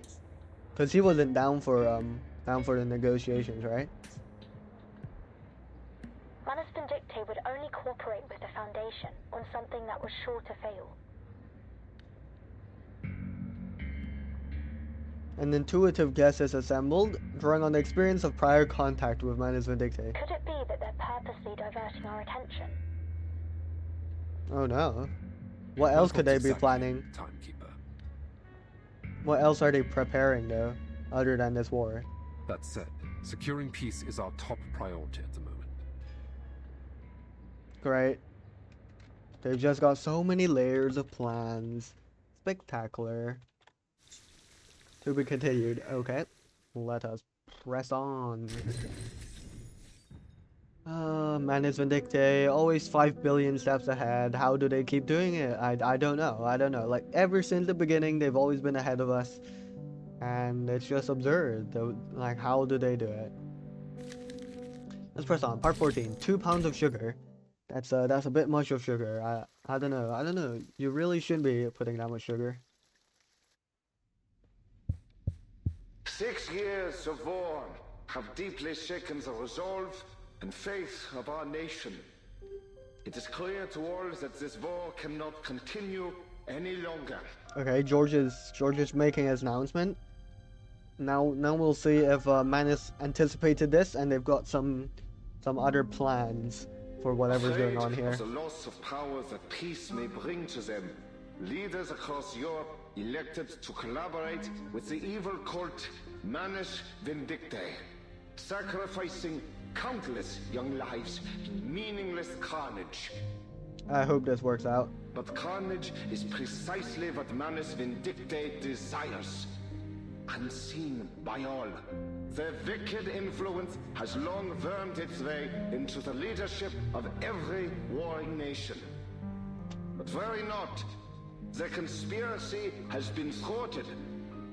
Every treasonous general has been arrested and will soon face a fair court-martial. I thought they were gonna get, like, killed, potentially, by Laplace. But I guess, I don't know, bro. The heroes who bled for the fatherland are finally returning home. Is this We real? will welcome them with smiles on our faces and gratitude in our hearts. Is this actually happening? I hope so, bro. I'm just scared something terrible is gonna happen. On the 11th hour of the 11th day of the 11th month of the year 1920, this war will come to an end. Wait, what's so special about the 11th hour of the 11th day of the 11th month of the year? It is November for us right now, so that's pretty cool, right? That's quite topical. Too bad it's not the 11th day, though, of November. Wait, but this chapter's been out for a while. Wait, that means... Wait, that means this actually did align with the 11th at some point, right? Wait, that's crazy, actually. No, that's insane. Because the chapter was definitely out 11 days ago. So, damn. Imagine someone played this story on the 11th of November. On the 11th hour. Oh my god, it's the 11th hour for me right now. Wait, this goes hard. I know this video goes out on Tuesday. But for me, it's the 22nd of November on the 11th hour. So that's pretty close. Wait, that's insane. How does he know? How does he know? Weeks have passed since the assassination and the desolate streets of Montpellier have sprung to life again. Delegates from the belligerent nations gather on opposite sides of the road.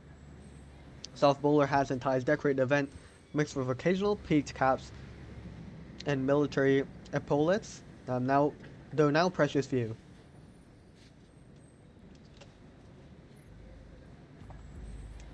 More dignitaries demand tighter security. Each nation came with their own detail, but the operations commander insists on further reinforcements from the Foundation. Third routine patrol complete. No anomalies detected, sir. I hope this works, bro. No further warnings from the Arcanum detection group. Should we lower the alert level? No, never. Maintain the current level.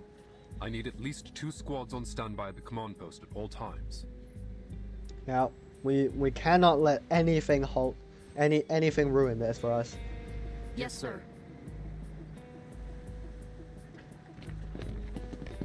Clad in white, Foundation security diligently carry out their orders. On the busy town road, the commander suddenly stops. Eyes shut, he focuses, trying to sift through the din of stuffy conversation. He activates his communicator. The line sparks to life instantly. Any response from Charles and Amanda? Oh, we still haven't heard back from them? Negative. They've been silent since they reached Hill 299. It's like we're calling into the abyss. That's not good, bro. That's not good. Chances are they got snuffed out by the Manus. Luck can't be on everyone's side. I don't know. Even so, That's not a good we sign, need though. to recover the bodies. What? So they can be buried with shiny metals?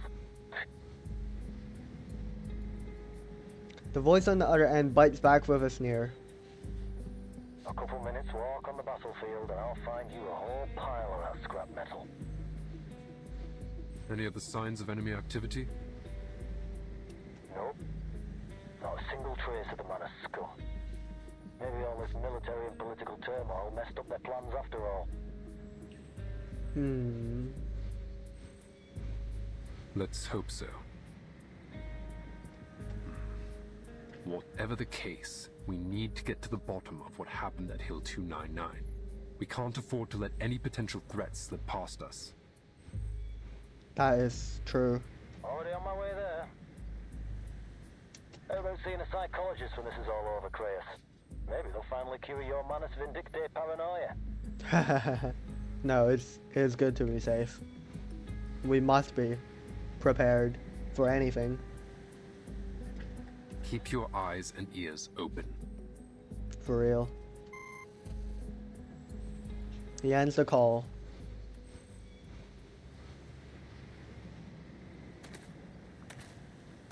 In an unnoticed corner of the street, a grim figure walks alone. Charon, is that you? It is you, Charon.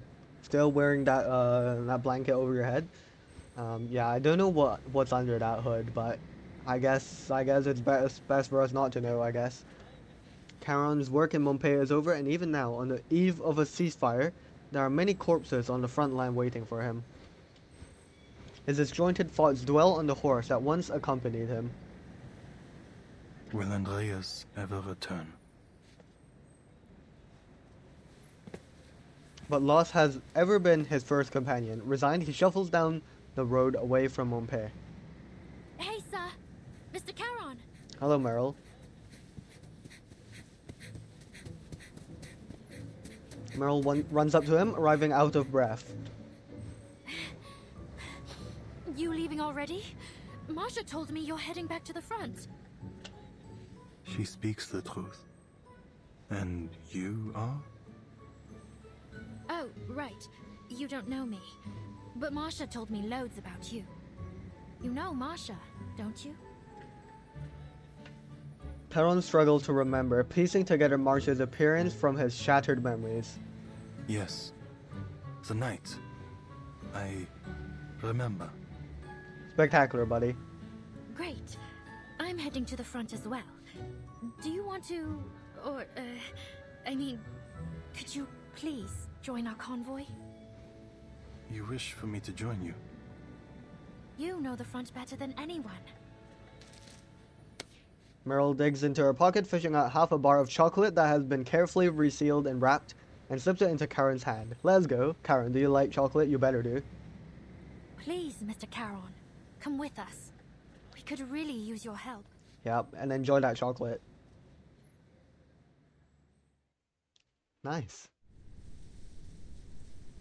But what's Meryl and her convoy doing at the front? The front is still as death. Eric. This quiet. Rudolph. Hello, guys. Strange. Halt's Maul, Rudolph. Why, damn it? Soldiers in the trenches gaze up at the empty sky. The ceasefire has not yet been signed, but all military activity on the front line has been suspended.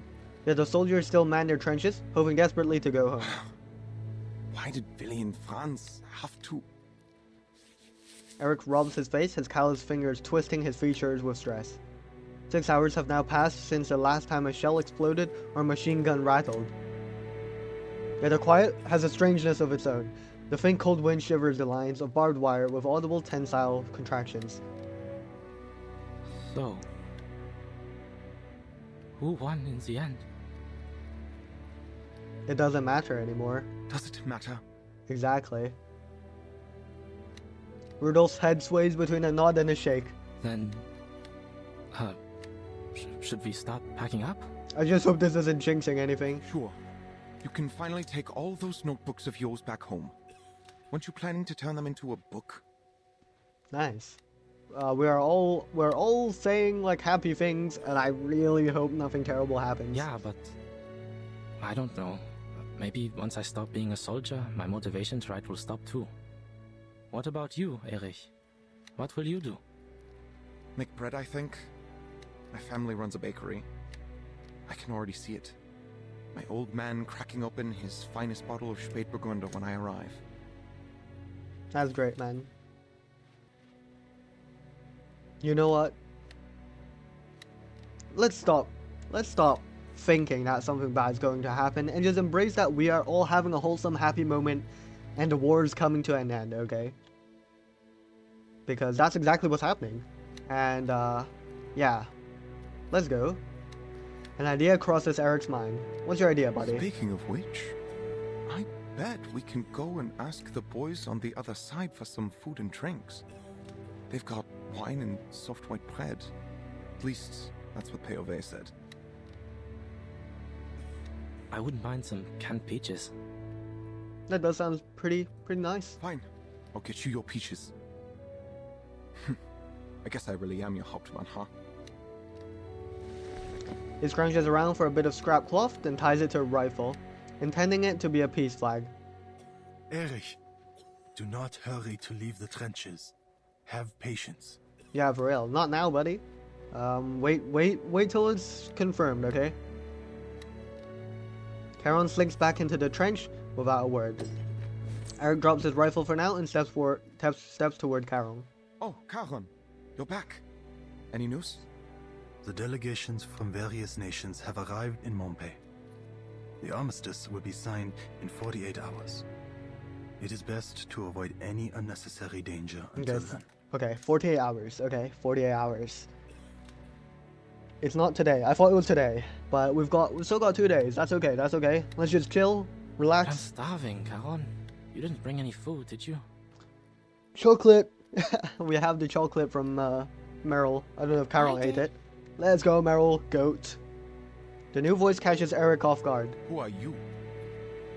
The Foundation has issued food and drinks to be brought to the soldiers on the front. She is responsible for distributing them. Let's go. Oh my god, I think I've got a teensy bit of tears in my eyes, bro. This is awesome. Yeah, more or less what he said. Right. I need a hand unloading these crates of beer. Any volunteers? Beer mentioned. Everyone's volunteering. There's beer? Yep. GG, everyone's volunteering. The troops all rise at once, climbing over themselves to get out from the dugouts below. In an instant, the trench is packed wall to wall. Hey, easy there. There's plenty to go around. Boys! You're humiliating yourselves. Get in line and I'll choose a few of you to help out. Eric calls out a few names and then turns to Carol. Where's Meyer Braun? I don't know, actually. He's chilling, maybe? He did get cured from the madness thing. He is needed in Montpellier. Ah, that's a shame. Yeah, he's got a Backpfeifen Gesicht.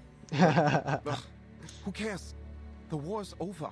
Forget it. Well, 48 hours, okay? Technically. You and you. Come here and unload the crates for the nice Foundation girl. Spectacular. Let's go. This is amazing. The food is passed from hand to hand until it reaches every soldier. Rot and despair still hang over the trenches, but they do nothing to dampen their appetites. W.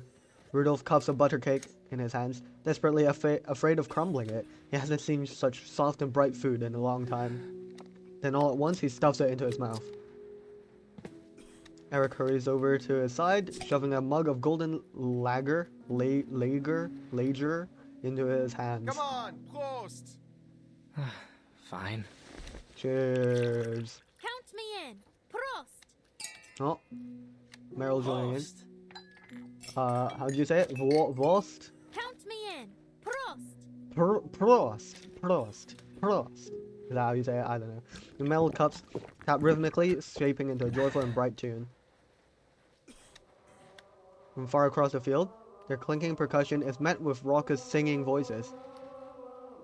I thought this was I thought something scary was gonna happen, but it's just singing. Let's go, we're singing. What's that?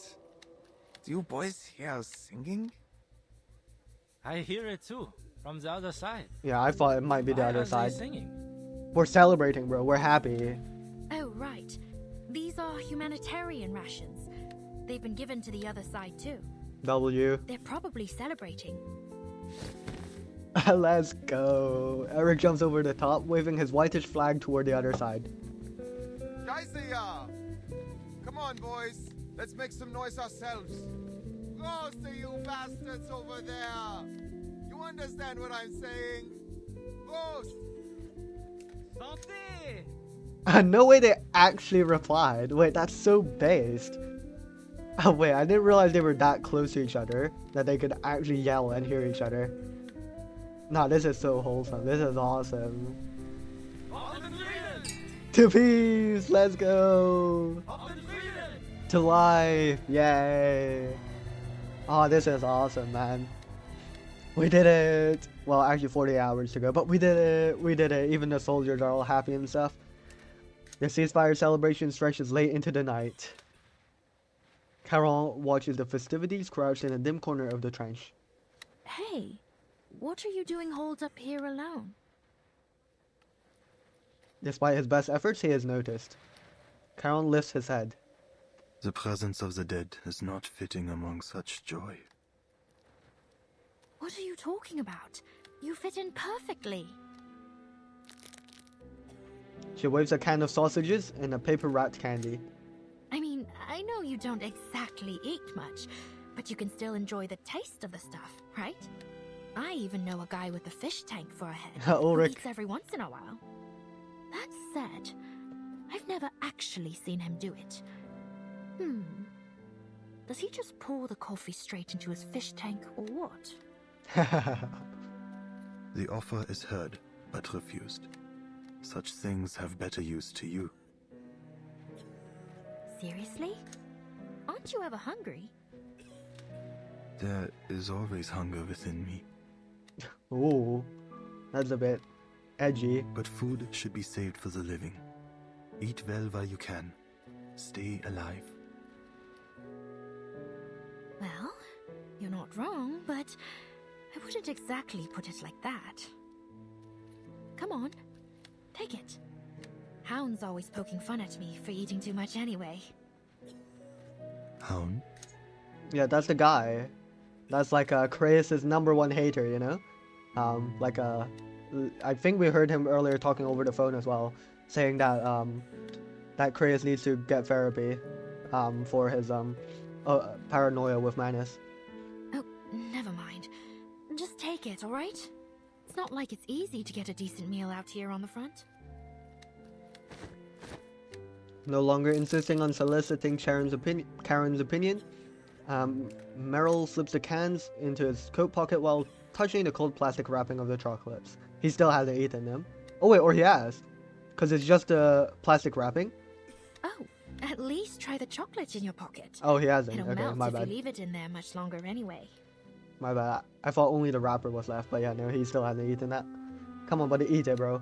Caron doesn't resist. He nods and slowly rises to his feet. Wait, we did it. We got him to eat. Say less. It is time. I left. Bro, what? Eat your chocolate, buddy. Alright. I still have some finishing up to do here. Won't be long. Just have to make sure everyone's got their supplies. Where are you heading anyway? If you wait a moment, I can come with you. No. This must be done alone. What are you doing? There is a message. One that must be sent off. I mean, sure. Okay, buddy. Sure. That works for me. To be continued. Okay. Yeah, that was spectacular. Everyone's being wholesome, getting supplies, getting food, you know? It's awesome. Let's press on. Part 15, send off. Oh, and we see Caron with like some flowers, maybe sending off the dead of the battlefield. Back in the graveyard. Is this the one that he built or just Here you another are, graveyard? Eberhard. Ah, Major Brown, Eberhard, Eberhard. It's good to see you, mein Freund. How's everyone holding up on the front? They are celebrating this war's end, singing songs and drinking beer. It's peaceful. Spectacular. I am interested though that why thus far we've only been seeing the German side, because all of this is going on the German side, right? And I don't think we've seen the other side once, like trenches or front line wise. I don't know, maybe Montpellier is just closer to Germany or something, I don't know, bro. Peaceful. He repeats the words with satisfaction.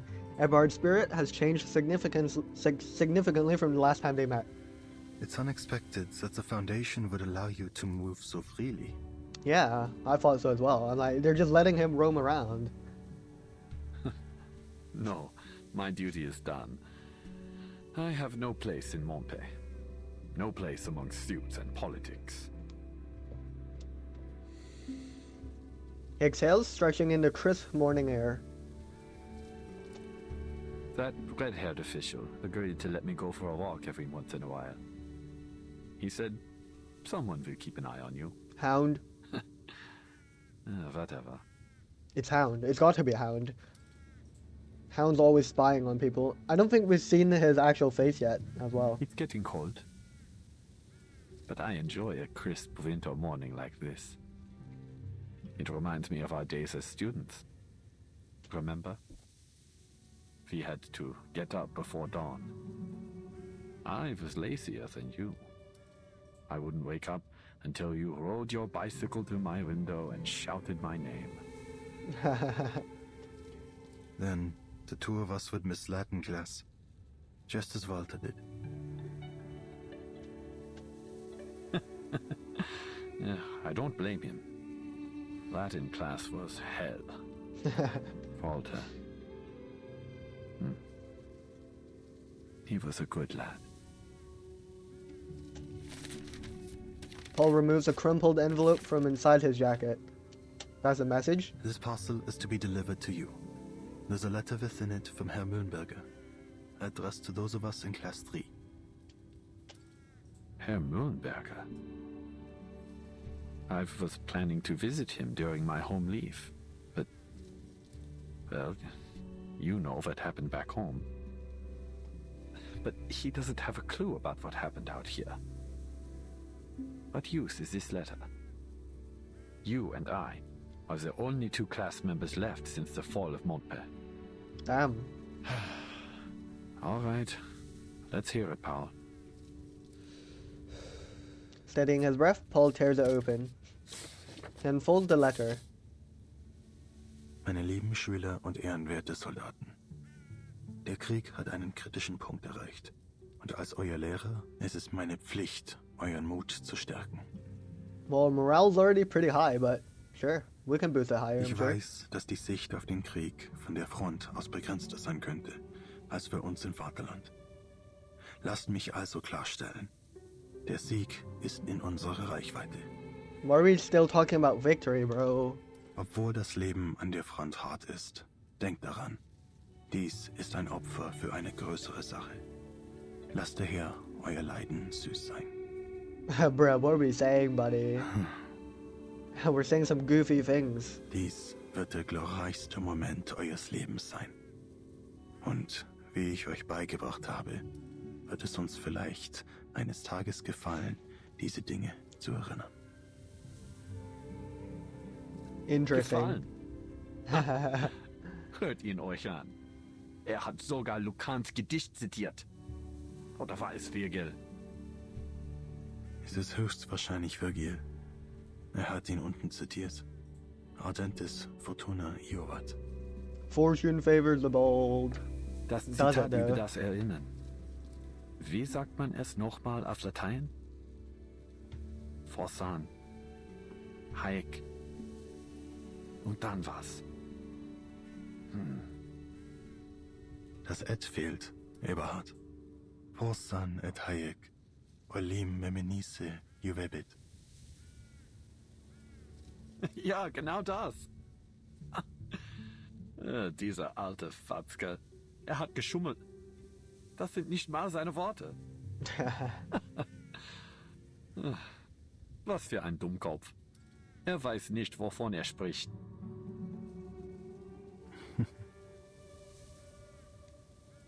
After a bitter laugh, both are silent for a moment. Pa, I'll never be pleased looking back on any of this. If I have children one day, how will I tell them about all this? I sent our fellow countrymen directly into the line of fire, a death trap, knowing full well that the enemy would retake the ground in mere hours.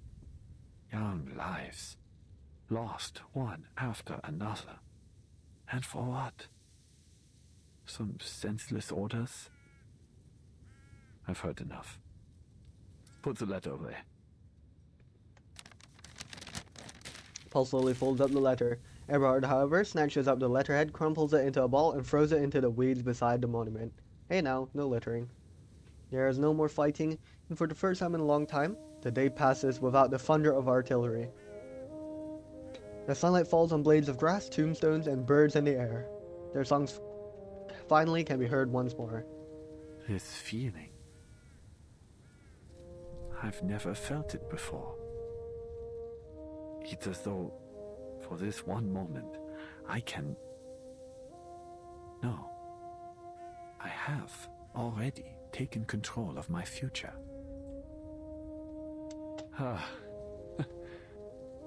I'd forgotten how good it feels to be alive. For the first time in a very long while.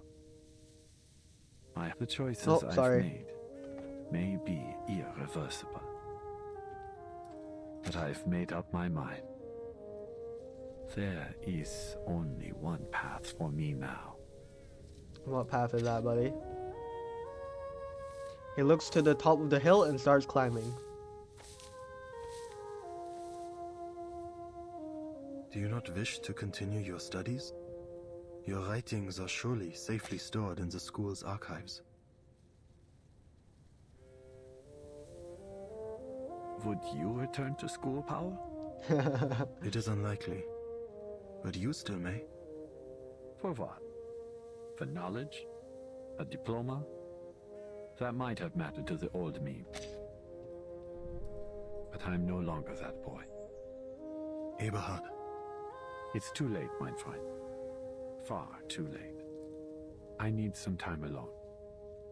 Please, write a reply to Herr Mühlenberger for both of us.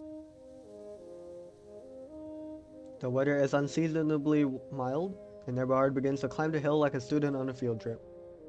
The sunshine and brisk air make the world feel new. The war is over, Paul. The sky is so blue. Is it though? It looks pretty gray from this image, but maybe I'm wrong. Just as it always was. Just as it always was. Well said. Farewell, my friend. Okay. See ya, buddy. Enjoy your hike. He waves, turns, and walks away. Paul stands and opens his notebook. Sehr geehrter Herr Mühlenberger, Ihr Brief wurde von Ihren Schülern wohl erhalten. Sie haben gemeinsam die dunkelsten und härtesten Zeiten durchgestanden. Aber nun sind der Kummer und das Leid zu Ende. Sie zeigten Mut und Treue, doch diese Tugenden wurden zu einer Last, viel zu schwer für Ihre jungen Schultern. Deshalb werde ich Ihnen keine leeren Worte mehr aufbürden. Der Krieg hat diese jungen Männer in etwas ganz anderes verwandelt. Das Wissen, das Sie ihnen vermittelt haben, ist nun nutzlos, und sie werden nie wieder ihre Lehren hören.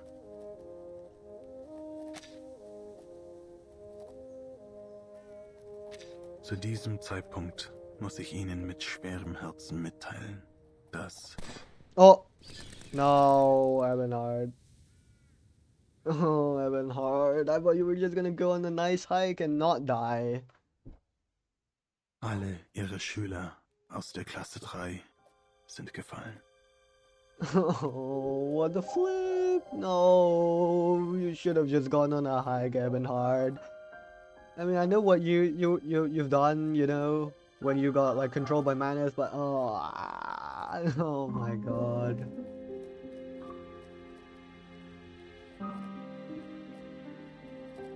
Man, I was hoping he said that farewell as like, you know, just a nice friendly goodbye, see you next time type thing, you know, but I should have known better. The thought did come across my mind, but I really just wanted him to just take a nice little walk, bro. Mit besten Grüßen, ein toter Mann. Dies schließt die Aufzeichnungen des Soldaten Paul Haumann ab. Paul Haumann.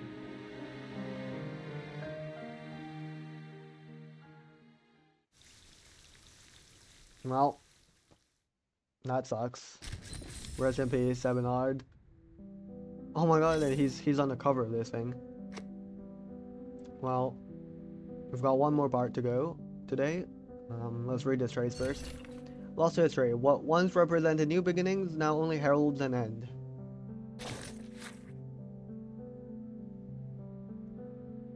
This guy died from shelling. On the same day this guy died from shelling. Simon Miller was reported missing and then was confirmed dead. Miller's tag has been found. Friedrich Bauer died from machine gun fire. Finn Wagner, Alva Newman, Felix Zimmerman. Oh, Zimmerman here as well. Bayeft K. Zimmerman. Dietrich Becker, I think. Felix Zimmerman. Julian Kruger died from an infection. Ben Becker died. Walter Schmidt died in 1918. Paul Haumann died on 1918. Everard Brown died on 1920. One day before the peace treaty. Okay, so Paul became Charon like 2 years ago then, I guess? Around 2 years ago?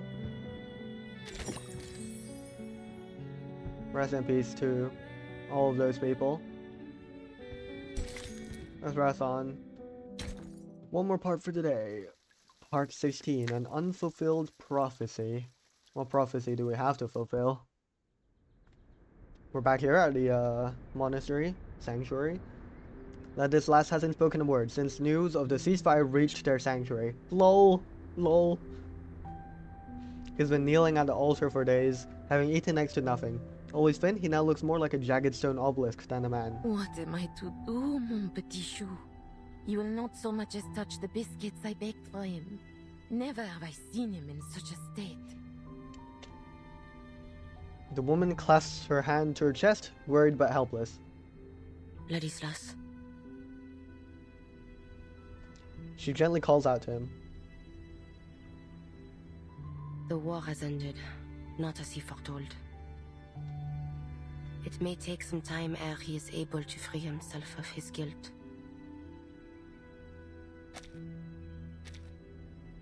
Cher Ladislas, keep thy heart in the Lord, for he shall forgive us no matter how great our missteps. The good and pious woman stops herself from saying more. There's no line of reasoning sufficient to break him from his watch. Marie, I beg thee do something. One way or another, we all must return to Rouen in the coming days. Oh, it's Rouen. I don't know where Rouen is though. She leaves without another word. Sentinel comes to Ladislas' side but has no desire to interrupt his silent prayers. Her focus instead is on the statue of the crying girl. Ladislas. I guess that's Agnes. You foretold perhaps. that Agnes would return to herself come the end of the war. She pulls out a handkerchief to softly clean the stone's unmoving face. Yet she remains unchanged. Is there truly no way to revive our dear friend? Our family?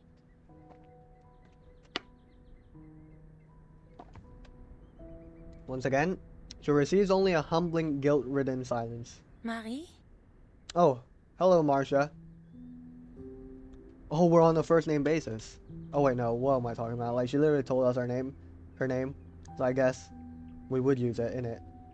And we're friends, we're besties. She turns to the voice, finding it belongs to the woman that has become a regular visitor to their sanctuary. As usual, she brought food, this time some salami and dried cheese. Oh, that's delicious. Oh, I'm hungry. After handing off the supplies, Marcia marches straight toward her. What news from the front? Some troops have already withdrawn. The rest will follow suit once the armistice is officially signed. Let's go. Ladislas, he still won't eat? Just leave him be. She doesn't let Marcia dwell on the matter, returning to her work, dusting the statue. If you don't mind me asking, is this statue real? What do you mean? I'm not sure how to put this into words properly. It's just that I've never seen her move. Ah. Now your words are clear. She gathers her handkerchief and takes a deep breath, the cold, wet morning mist filling her lungs. This is Agnes, a distant cousin of mine. Okay, this is also a share cousin. Great-grandmother. She places her hand on Agnes's stone knee. Oh, what's happening? Flashback? We took residence together until 1914, both at our clan estate in the suburbs of Rouen and in my rented apartment in Paris. When the war broke out, I departed to join the army. Upon returning during my first leave, I found her in the cellar. It came to pass that, in my absence, she had turned herself to stone. Oh.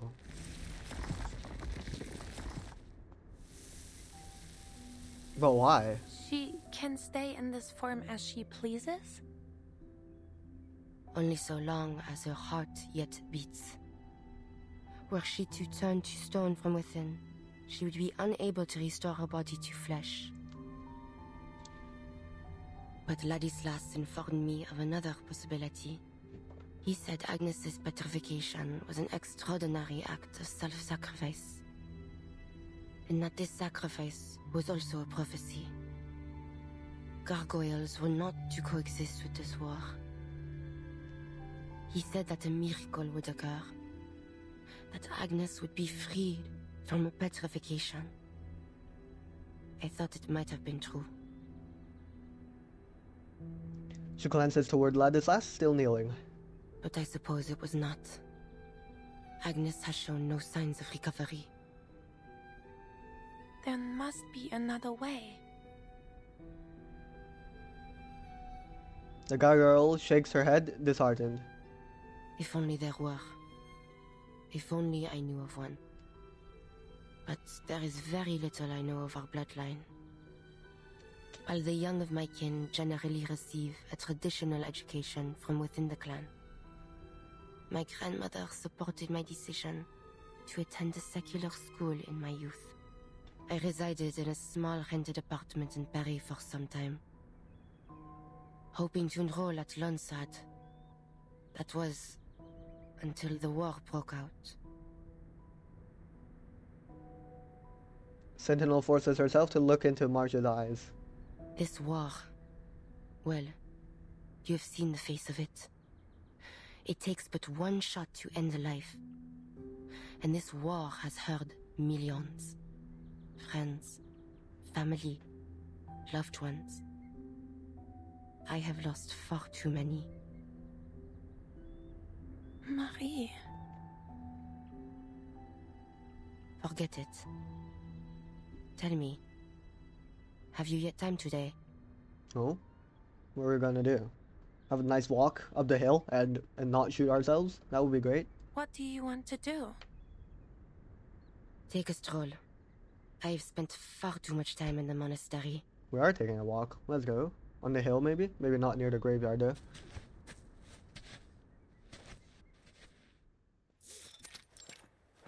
Windmill Plain. After a long journey, they return to the field once soaked in blood. A pilot? Pilot? What pilot? Lilia? I don't know. The earlier conversation still lingers. Yes, that's what I wanted to be. Oh. Why? Many knights joined the Elf Force at the time. They believed the sky to be the only battlefield that still maintained at least some semblance of knightly chivalry. It had more than the ground at least. Crawling through mud and digging trenches. I loathe airplanes. They're exceedingly difficult to withstand from the ground. And the engine noise. She swallows the complaints, not wanting to sound bitter. Marsha extends her arm over to her friend's back. Relax. You don't need to fight them anymore. In fact, I'd wager you'll come to like traveling by plane in time.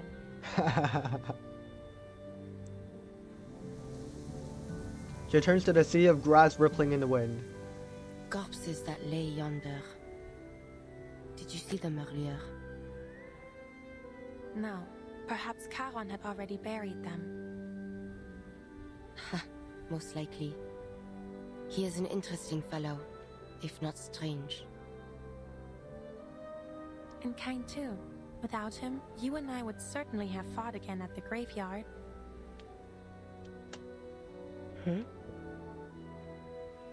Oh, that reminds me.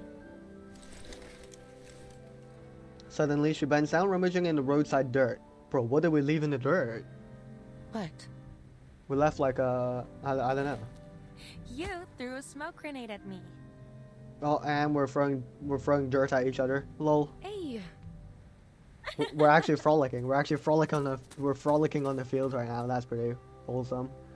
They laugh as they race down the dirt road, feeling more like children than soldiers for the moment, however brief. They come to a halt before the windmill, its colossal gears interlocking and turning, like the breath of a slumbering ancient giant. The slow creaking of the windmill becomes the only sound. Marsha. What's up? She's got such a cheerful face. Are you leaving? Leaving where? Foundation? Join us, Sentinel! Join us! Join us in the Foundation! No, I have plenty of free time today. Oh, I thought like leaving Montpellier in general. My bad, bro. Not now. Oh, that's what I thought she meant as well. I know well that the Foundation has tasked you with keeping a watchful eye on me. They have? It's not exactly like that. All is well. You may stay. So long as you do not lie. I shall even aid you should you require it. But do not attempt to persuade me to join the Foundation. I cannot abandon my family. Oh man, she saw right through me. I know that. I'll be leaving after the armistice is officially signed.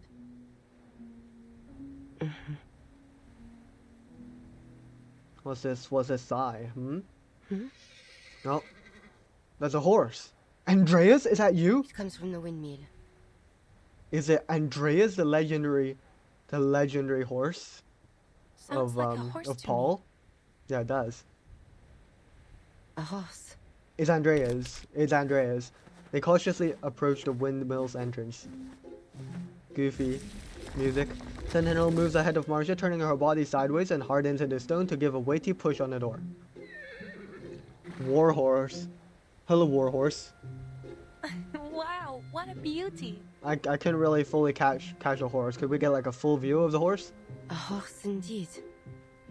What brings it here? Andreas. It's Andreas. It has to be. Come on, Andreas. It better be you. No, don't fade to black. Don't to be continued.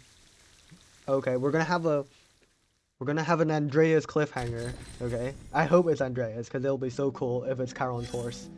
It'll be so cool if it is Andreas. I don't know. The horse looks a bit odd though. It was very like, I don't know. The way the avatar looked, it was kind of like misty, you know, a bit mystifying. Maybe it's like a return from dead horse type thing, you know, like Charon. I don't know. I'm just making things up. Entrusted visions. People, then as now, nurtured dreams worth sharing. My dearest cousin, my dearest cousin, Ladislas, how oft thou art in my prayers. I trust with all my heart that Italy have already begun to feel as home unto thee. I am told that the folk there are warm of spirit and generous of hand. I can well believe thou hast found many a kindly friend upon thy path. Marianne and I do prepare for a journey into Austria. This was 1914, okay, from Agnes. Sorry, where was I? Austria, and our hearts are full of longing. For their life, as thou hast spake so oft, the very heart of the new art, were we saying. I yearn to lift mine eyes onto the golden tracery crowning the Secession building, whilst Marianne doth dream of wandering through the galleries and little shops of the Wiener Werkstatt.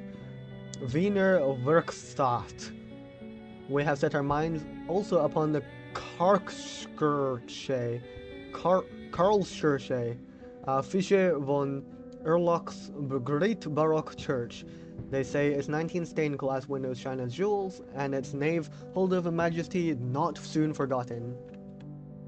Should any sketches from our travels serve thy studies, it would delight me to send them forth. Our past words dwell yet within me. Marianne telleth me ever of the new age dawning, of electric lights supplanting the gentle glow of candles, and of the darkness of our nights fading away. Yet, dear Ladislas, I still feel the nearness of the old ways. The age of machines have left many unsettled and without refuge. Soon they shall crave a quiet place wherein to kneel and seek God's comfort and counsel. Then do I call to mind thy words, and my heart is moved, that our prayers must rise above the clamor of industry. And so do I begin to dream, with thee in my thoughts, of a church for this new century, yet still a haven for the soul.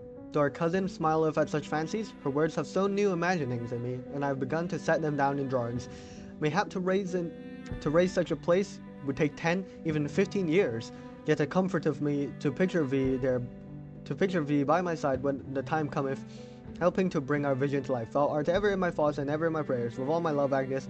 April 2nd, 1914. Okay. Well, it seems like Agnes might not be returning, so that's unfortunate. Okay, that's where we will wrap it up. Next time we will wrap up the chapter. Yeah. Technically the armistice still hasn't been signed, so you know, it's best not to celebrate too early, but yeah, no. We're having wholesome, happy moments today, okay? Lots of wholesome things. Unfortunately, yeah, Ebonheart Brown, rest in peace. Yeah, that's not great. We also learned that Marcia and Sentinel, or Marianne, they fought against each other in the war previously. But now they are all but besties. They are the bestest of friends, okay? So that's pretty wholesome. But yeah, seems like things regarding the war are going to wrap up soon, so that is spectacular. And of course we did find a horse just now, so I don't know, hopefully it's Andrea's or something. I don't know, that would be really cool if it's Andrea's, you know, Charon's horse. But yeah, that's all. Thank you all very much for watching, and I'll see you guys next time. Bye bye. Oh wait, let me claim a pull. Let's go. I'll probably not pull anything for now though. Oh yeah, I did see actually, yeah, Charon. Like bro, what, he looks insane. What is this? He's got like knives coming out of his head, but I don't know if that's spoilers or not, but yeah, he looks pretty insane. But yeah, thank you all very much for watching, and I'll see you guys next time. Bye bye.